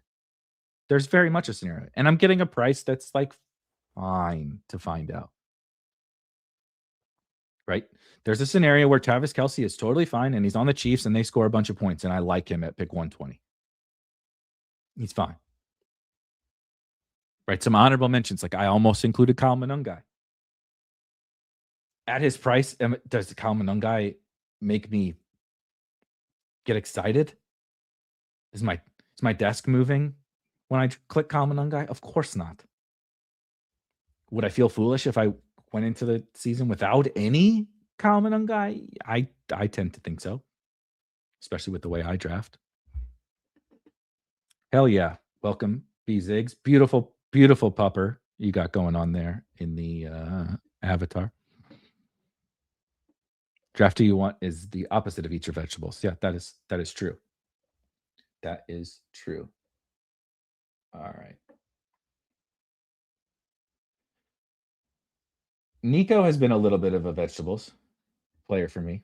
I like him. Like Nico's vegetables, you're like more than happy to eat, but still like it's not pizza, you know. Are potatoes vegetables? Is it? My brain is turning to mush because all I think about is fantasy sports. But you know, it's not a French fry. He's not a French fry. I'll eat a fucking French fry all day. Yeah, yes, bang. A wonderful corn on the cob. Toss that baby on the grill. Get a little char, some butter, some seasoning. You know, however you like your corn on the cob. That's I agree that's what. Let's see what the optimizer says. Bride or Olave. I just can't do it, guys. I think Rasheed's gonna rise. I really think Rasheed is gonna rise and keep rising. So I'm gonna get some of those combos while I can. I can correct my for my target exposures next time. Oh yeah, there was a. Are you ever taking Puka over Chase to balance that a bit? No, because I'll take I may consider it at a certain point, but as of right now, I'm overweight Puka Nacua too, because some Puka isn't always the 104, and every once in a while, someone does take Chase like 102 or something like that, and in which case I'll get Puka. That's sort of what's happened to me. If I get to a point where I have like 25%, which is theoretically almost the math, right? I would be at if I take Chase first, second, or third, every time I get the first, second, or third pick, I'll get to 25% of Chase. I don't expect that that's going to happen, but if I do, I'll probably dabble a couple times in Puka, and I'll probably dabble a couple times in pulling up Amon-Ra, Jefferson, or CD to that side of the board. I kind of like that a little bit better. But yes, later on in the summer, when I have fewer bullets left and my exposure really starts to hone in on what it's going to look like when the season gets here, and I'm like way overweight Ja'Marr Chase, I'll probably do a little Puka or move some of the wide receivers over to that side of the board. What if all I like is vegetables? Well, then hat tip to you. That's my biggest struggle. I can eat okay, but it's more carnivore-ish. I have to force myself. Fruit is not as bad for me. Well, not as bad. I don't mean like health-wise. I mean, I don't mind. Fruit's okay. I eat a lot of blueberries, strawberries, blackberries, raspberries. Not a big like apple guy. Can't stand bananas. Can't stand them. Don't like them. Don't like the smell. The texture is fucking disgusting. It comes wrapped in this fucking casing. Don't like it.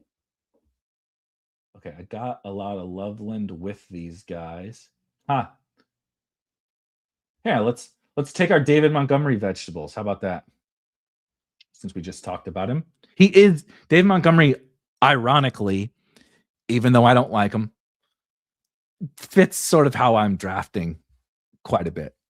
Where like I don't really need him to be a league winner. I'm sort of winning through the structure, the stupid ass cliche that we use. I win. I don't win with my player takes. I win with my structure. What does that even fucking mean? Well, in this example, it means in Best Ball Mania, specifically for me, it's the superstar wide receivers and the mid to late round running backs. And he's a mid to late round running back who's obviously like, I need his early season production. I probably need his all season production, even if it's not like popping off the page. I need a guy to help me hang in there at the position. Let's see. I actually have a bunch of let's do Tootin then. If he's going to be rising a little bit, I'm going to take him. Kind of a fun pair with David Montgomery too. Could not possibly be but two different 4 or 5 turn running backs than David Montgomery and Bashal Tootin. But Chase, Nico, Rashee Rice, David Montgomery, Bashal Tootin, obviously the extra little feather in the cap of D-Mont for this team is I've already made a bet on the Texans with Nico Collins. And so I made my bet that I'm betting on this trash ass offense. Does DraftKings count open drafts in your exposure? Not on, if you're looking at your exposure on the DraftKings app, they will not show your like if you have slow drafts that are ongoing. I don't believe. But if you have Spike Week Premium, so I can give you an example. Gosh dang it. On Underdog, I have not completed an eliminator team. But if you send over your drafts using the draft hacker, right? If I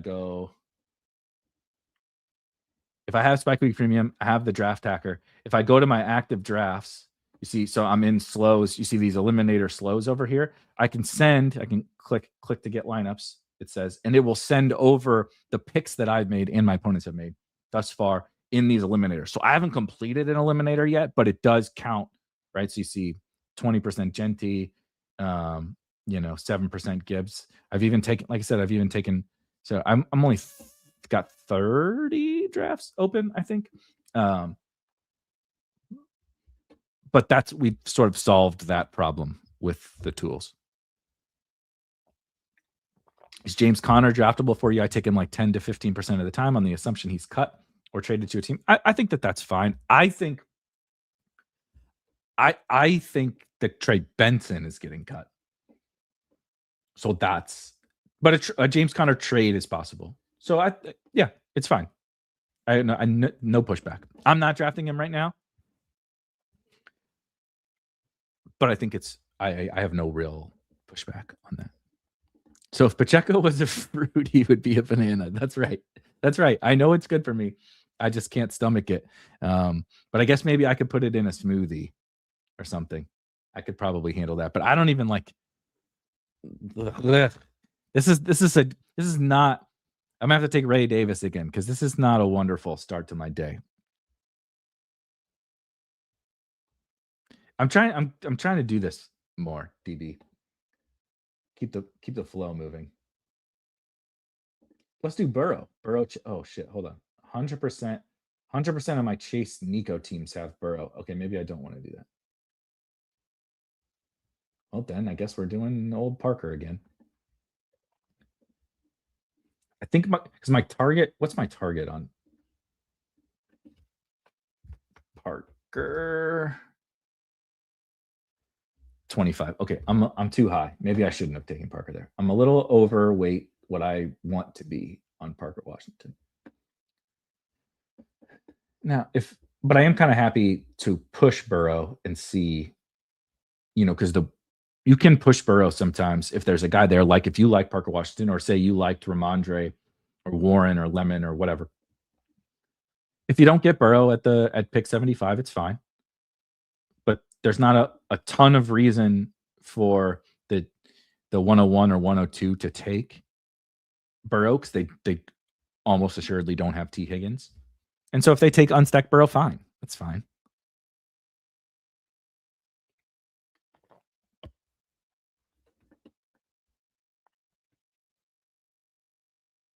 Yeah. It's funny. Lemon, Warren, Pierce, Pollard.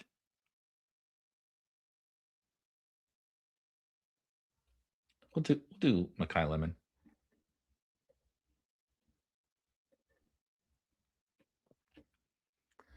So Jamar Chase, Nico Collins, Rashee Rice, David Montgomery, Bashal Tutin, Parker Washington, and Mekhi Lemon. This is one of the drafts where when people say things like, you got to get multiple running backs. Oh, excuse me. Sorry. You got to get multiple running backs in the first couple of rounds, or X structure can't win, whether it's zero running back or whatever. Like, I don't know how you can look at this team and be like, well, we'll see by the end of it, right? We'll see what my quarterbacks look like and all that kind of stuff. But I don't know how you can look at a team with David Montgomery and Bashal Tutin and be like, no fucking way. No, and Jamar Chase and Rashee Rice and Nico, like, no chance that this could win. Like, of course it could win.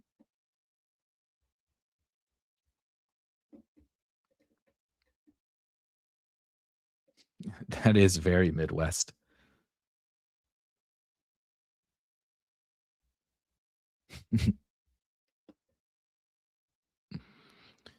I do agree. Warehouse's Indy will probably sign someone when they figure out McGowan ain't it. I think if you force me to pick right now, I would pick the DJ Giddens is the backup there. They did draft Seth McGowan, but I think Seth McGowan stinks. So it's weird. The issue with DJ Giddens for me, like relative to a Pacheco, relative to certainly, a Corum, relative to Ray Davis, relative to those kind of guys, Malik Davis, or if you prefer Jaden Blue or Phil Maffa. The problem for DJ Giddens is that Jonathan Taylor is the Colts offense. So if you remove Jonathan Taylor, yes, you're getting a running back who's going to, let's just say DJ Giddens is the backup. There is value, of course, in even on a shit offense, having a running back who's out there touching the football. The problem is you can't just say like, oh, now I got the Colts starting running back, because the reason why the Colts offense is expected to be at least okay is because of Jonathan Taylor. So if you remove Jonathan Taylor, what do you really have with this offense? Like, DJ Giddens can't do what Jonathan Taylor can do. Doesn't mean he wouldn't have any fantasy value, but it does mean like that's an issue. Jaden Blue is way better than Seth McGowan. As a resident card carrying member of the Jaden Blue hater club, I can't push back on that. Not at all. Not at all. Certainly this year, with Seth McGowan being a rookie and Jaden Blue having had his rookie season already, I would take Jaden Blue over Seth McGowan. No doubt about that.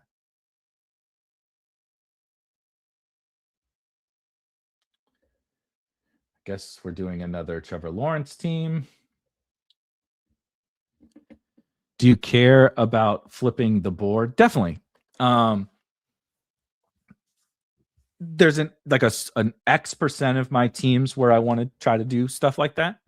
You don't have to flip the board immediately in the first round, but you could do it in the second, third, fourth, fifth. I think it starts to lose a little bit of its, but you'll find guys, and I can show some of the data right in a second. You'll find certain guys who just live on one side of the board, and there's no real reason other than we are, slaves to ADP.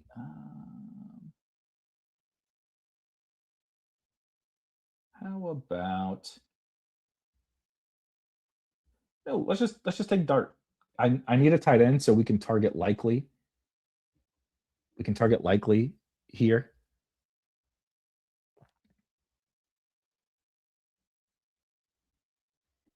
But the big thing that I feel like it gets overemphasized, including by me, probably like the uniqueness factor. It is, of course, very valuable. I shouldn't even say very valuable. There is, of course, value in your Justin Jefferson teams having different players on them than other Justin Jefferson teams. Because if Justin Jefferson is a guy, the scenario in which you're really benefiting in this type of deal is the biggest benefit is like we've had years, a couple of years ago, when if you showed up to the finals, it was like basically split. There were CeeDee Lamb teams with Amon-Ra or Amon-Ra teams, right? There were 1-2 turn. It was CeeDee Lamb and Amon-Ra was the most popular pairing there. Or Christian McCaffrey teams. If you showed up with anyone other than those two guys, you were unique already. So like it doesn't matter much. It's still helpful because even if Justin Jefferson is 3% owned in the final, if you have and he's the guy you need, the air quotes guy you need, then you're the only one with like whoever on that team. But it's just less valuable, if you show up with that guy being low owned already. But if we're drafting like we're right, you show up and Justin Jefferson is on 40% of the finals teams. I'm just making up a number, right? And they all look the same. There is inherent value in having, because you still need Justin Jefferson to be good. But then if you have the same other guys that other people have with Justin Jefferson, it makes it more difficult on yourself. That's sort of the scenario where those kinds of things can really matter. It's a little more impactful on drafters in cumulative scoring formats than it is in the playoff format, because sometimes things will just weed themselves out naturally. But there's inherent value in it, and I want to do it a certain percentage of the time on my teams. And what I think gets lost, when I was going to say before I as tends to have, oh baby, hell yes, Travis Kelce vegetables. Get the little get the little Rashee, Travis Kelce secondary stack there. But it's also about your own portfolio. Do you want all your Justin Jefferson teams to look the same? I don't. Is there any reason other than the ADP list that I shouldn't ever take Justin Jefferson with Brock Bowers? Is there any reason I shouldn't take Justin Jefferson with Derrick Henry or Nico Collins? But I'm never going to if I don't move Nico Collins up there, I'm never going to get him. And maybe that's okay. Maybe you say, I don't really want or care to have Brock Bowers with Justin Jefferson. But I don't want to spend this whole summer and get to the season and be like, oh, you drafted a bunch of JJ, you drafted a bunch of Brock Bowers, but you never fucking drafted them together? Not once? Why? Right? That's not even a uniqueness thing. That's my portfolio. Holy shit, I have a lot of Jordan Mason on these teams. Did Likely go? That's what I need, right? Yeah, let's do Likely to stack with Dart. Makes me a little more comfortable. If I want to stick to only 2 tight ends, I can, but I don't have to either. David Montgomery and Tootin gives me some flexibility with my running back room in terms of how many I draft. Obviously, Chase, Nico, Rice, Parker, Lemon is a pretty solid 5 at wide receiver. So I'm totally comfortable moving to 3 tight ends on a team like this. Yeah. I want exactly who Haim says, I want all your JJ teams to look the same. That's the thing. Think about it. Who Haim is trying to beat me. I'm trying to beat him. You're trying to beat me. I'm trying to beat you guys. What would I want? Right? Like if I play NFL DFS for week 1, and let's just say, just for fun, thought experiment, Alec Pierce isn't playing in week 1, right? He's hurt. He's recovering from the surgery. It's a little bit questionable on when he's going to return. Or Malik Neighbors. Let's say both don't play. Malik Neighbors and Alec Pierce don't play in week 1. So everyone decides Isaiah Likely is the tight end. They say he's going to be cheaper. He's going to get all the production from Malik Neighbors not being there, because nobody really wants to click Darnell Mooney or whatever. So Isaiah Likely is the chalk tight end. And then Josh Downs, right? We proclaim Josh Downs as the guy that's going to get all the targets vacated by Alec Pierce not being there. That's fine. Those are reasonable. They're reasonable plays. But then they're super chalk, so everybody plays them. And then they use the salary savings and they all play CMC and Gibbs.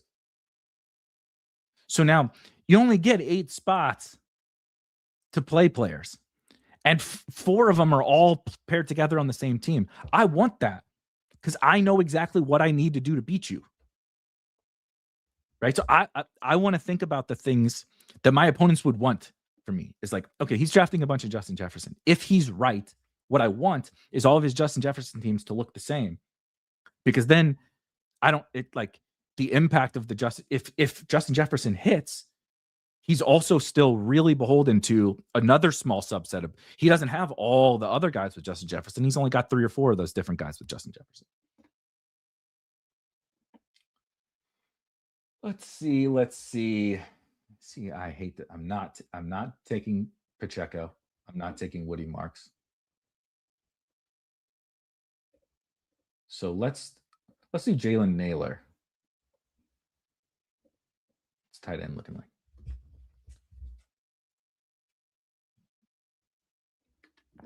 Oh, Chig is on 100% of my. So I have one Chase Nico team because a bunch of guys keep showing up as on 100% of them.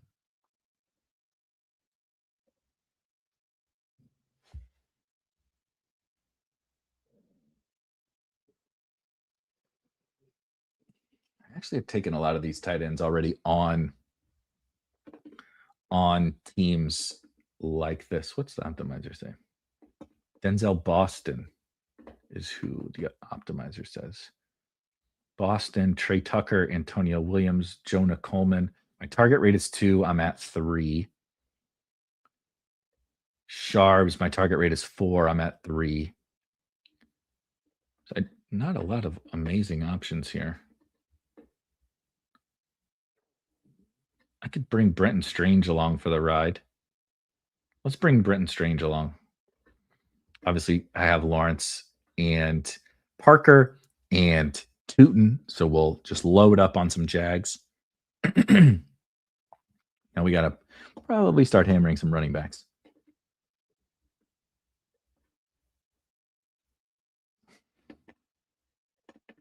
Parker Washington, Isiah Pacheco, and Travis Kelce is all you need.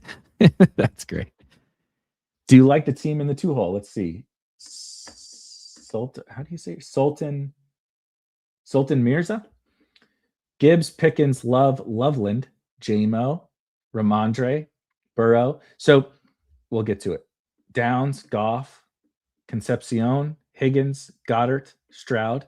So my only pushback on this team is I know Joe Burrow's after ADP. I know you didn't have a quarterback yet. Feels like we'll just take Joe Burrow. I don't have necessarily rules for this, but I don't want to do much, if any, Joe Burrow without T. Higgins or Jamar Chase. And you don't have either of those guys, or Chase Brown. You don't have any of those guys.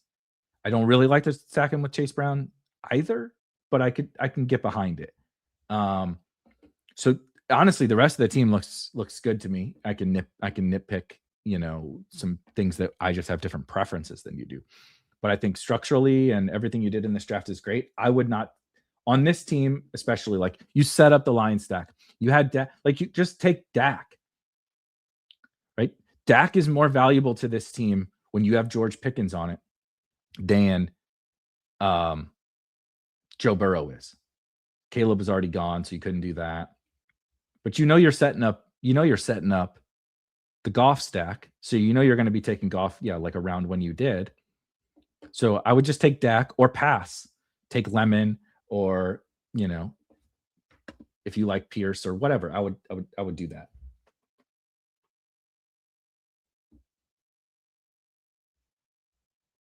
I'm going to take Tank Bigsby.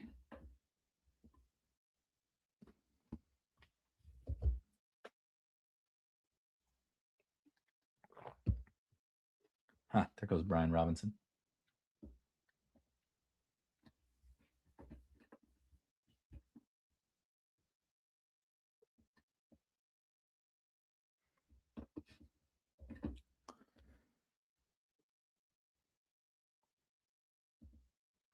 Oh my gosh, everybody's in here. What if Mike Gesicki is you? I draft Mike Gesicki.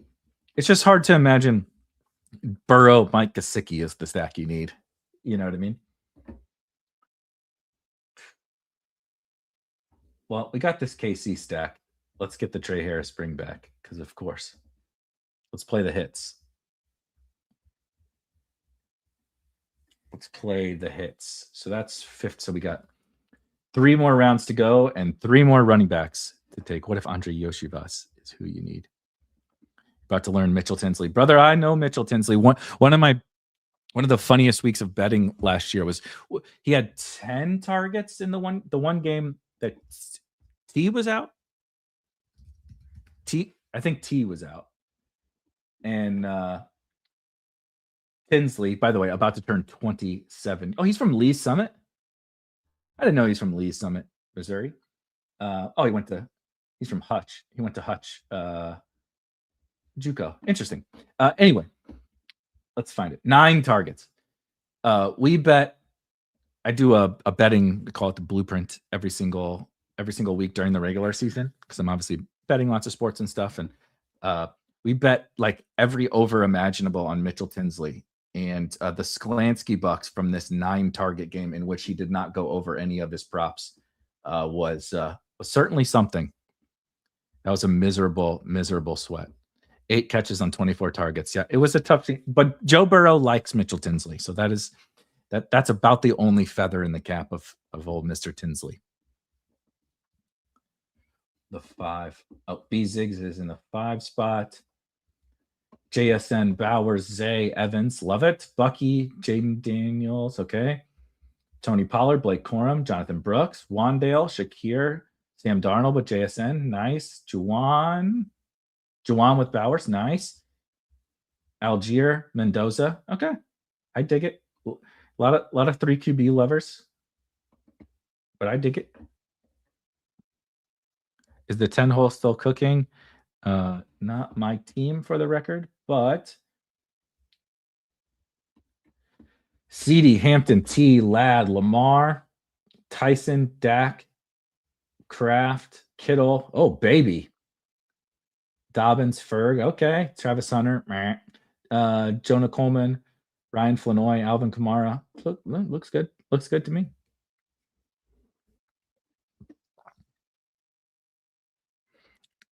Oh, DC is in the 11. Okay, let me.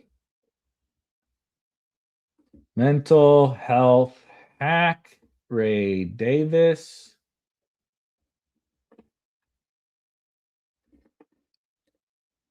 Oh, was that? No, that was the 10, wasn't it? Yeah, CD was the 110. The 11 is DC's going the opposite of me. Genty, Chase Brown, Javante Jacobs. Okay, if you stop at 4 running backs here, I'm gonna like it. Carnell Tate, Drake May, Jordan Addison, Patrick Mahomes. So the issue is the lack of correlation, but that's okay. Jacoby Myers, Dobbs, okay. Diggs, Omar, I like it. Hunter Henry, nice. Debo, AJ Barner, and Kate Otten. That tight end room makes me. If Isiah Pacheco makes us sick to our stomach, then that sure as shit should make us sick to our stomach. Okay, I'm gonna do shit. I should have planned ahead better. I'm gonna do Chris Brooks. I know it's week 17. I know the Texans are an awesome defense. I know it's disgusting, but we already made this little Texans bet. Let's get a Chris Brooks. Josh Jacobs is sitting out week 17 to go along with Ray Davis.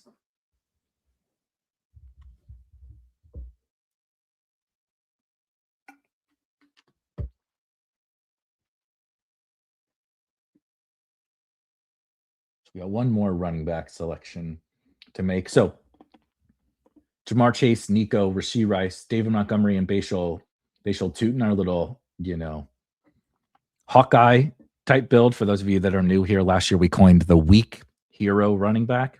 Right? Everybody talks about hero running back. Well, David Montgomery is like Hawkeye. He's technically a superhero. Just starting running back who's going to get a lot of touches. Just not a very fun one. David Montgomery, Bashal Tootin, Parker Washington, Mekhi Lemon, Trevor Lawrence, because apparently I'm going to have a lot of Jag stacks. Jackson Dart. We took Jackson Dart naked, which I'm totally fine with. We came back and ate our vegetables on Travis Kelce. Fitting. And then Isaiah Likely stacked with Jackson Dart. Jalen Naylor, Brenton Strange, of course, more Jag stuff there. Tank Bigsby, Trey Harris, of course, one of my favorite late round wide receivers. And on the opposite side of the Travis Kelce, Rashee Rice little stack there. Ray Davis, the mental health hack, and Chris Brooks, we just discussed. So we got one more running back to take. I've been trying to draft more LeQuint, but I got a lot of Jags on this team already.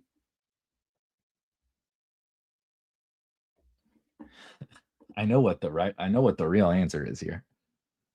And it's not Jaden Blue, but it is a Cowboys. It is a Cowboys running back. I got Dart and Likely stacked up. So we're going to draft the real running back 2 from the Dallas Cowboys, Malik Davis, to close this sucker out. How does the 2-hole look with Yoshivas? How did you close this sucker out?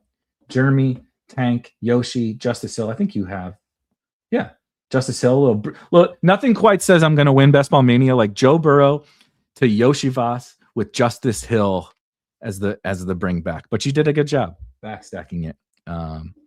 It's not how I want my Joe Burrow and my Bengals Ravens game stacks to look, but I respect it, and I think you recovered as well as you could. You didn't get Gesicki, right? That's what I would have just liked Gesicki, which is so like I think you would have liked to have either the Burrow pick back or like maybe the Goddard pick back, so that then you could bolt on Gesicki at the end here. What if Brendan Sorsby is the guy you need and you aren't allowed to draft him? I would be utterly shocked, but it would be a very funny run out. How far are you willing to reach to complete a stack? I'm willing, because like if you just think about if every player is just a number, a projection, right? This guy projects for, just bear with me. This guy projects for 100 points. The next guy down projects for 99. The next guy down projects for 98. Once you add in the correlation, the guy who projects for 98 gets a boost because they're correlated to your team. The team you're drafting for this team to be right, so the correlation gets a boost. So I'm willing to take him at a higher ADP because of the surrounding pieces that are on my individual team, right? There's a static list of ADP and a static list of rankings that don't assume any correlation. They don't assume team need, right? They don't assume any of that kind of stuff. So there should be, right? That's what Karain and co have tried to do with the sidekick and stuff, is once we see who's on your team, it's going to adjust who you should take. Similarly to what we've done with the draft optimizer, it's going to see who's on your team and it's going to say, okay, remember you wanted to target this guy at this percentage, or, oh, remember you said you wanted to have at least one, like I am not accomplished. One of my rules is to get a Raven on every single team. I don't really actually want a Raven on every single team, but I want it to remind me, like, remember you said you really want to draft the Ravens. And so I'm willing to reach how far, the later you get in drafts. I don't really, once you get into, I use the auction dollar analogy all the time. Once they're all $1 players, who gives a shit? They're all $1 players. It doesn't matter what order you take them in.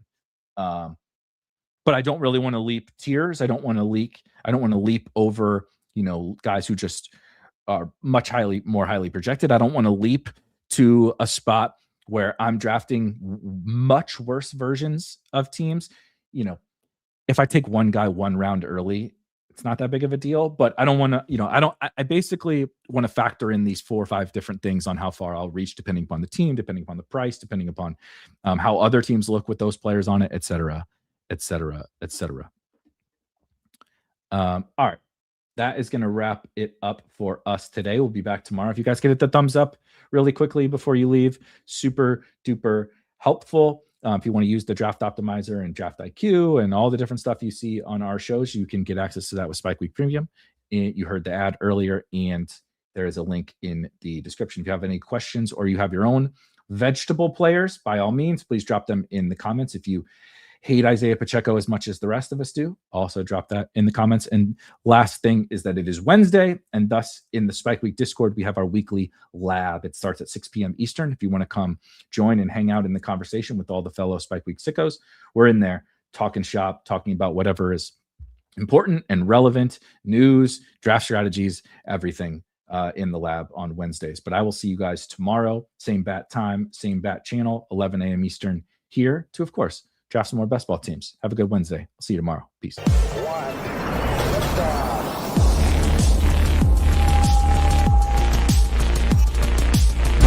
Woo! Those were some spicy takes. Want to stay up to date with all of the other spicy takes we're going to have over here at Spike Week? Why don't you press that subscribe button below? You turn notifications on, we draft a team, boom, you know about it. We have another spicy take, boom, you know about it. You can be there, you can draft with us. You want to stay up to date? That's how you do it. All right, we'll catch you later next time here at Spike Week.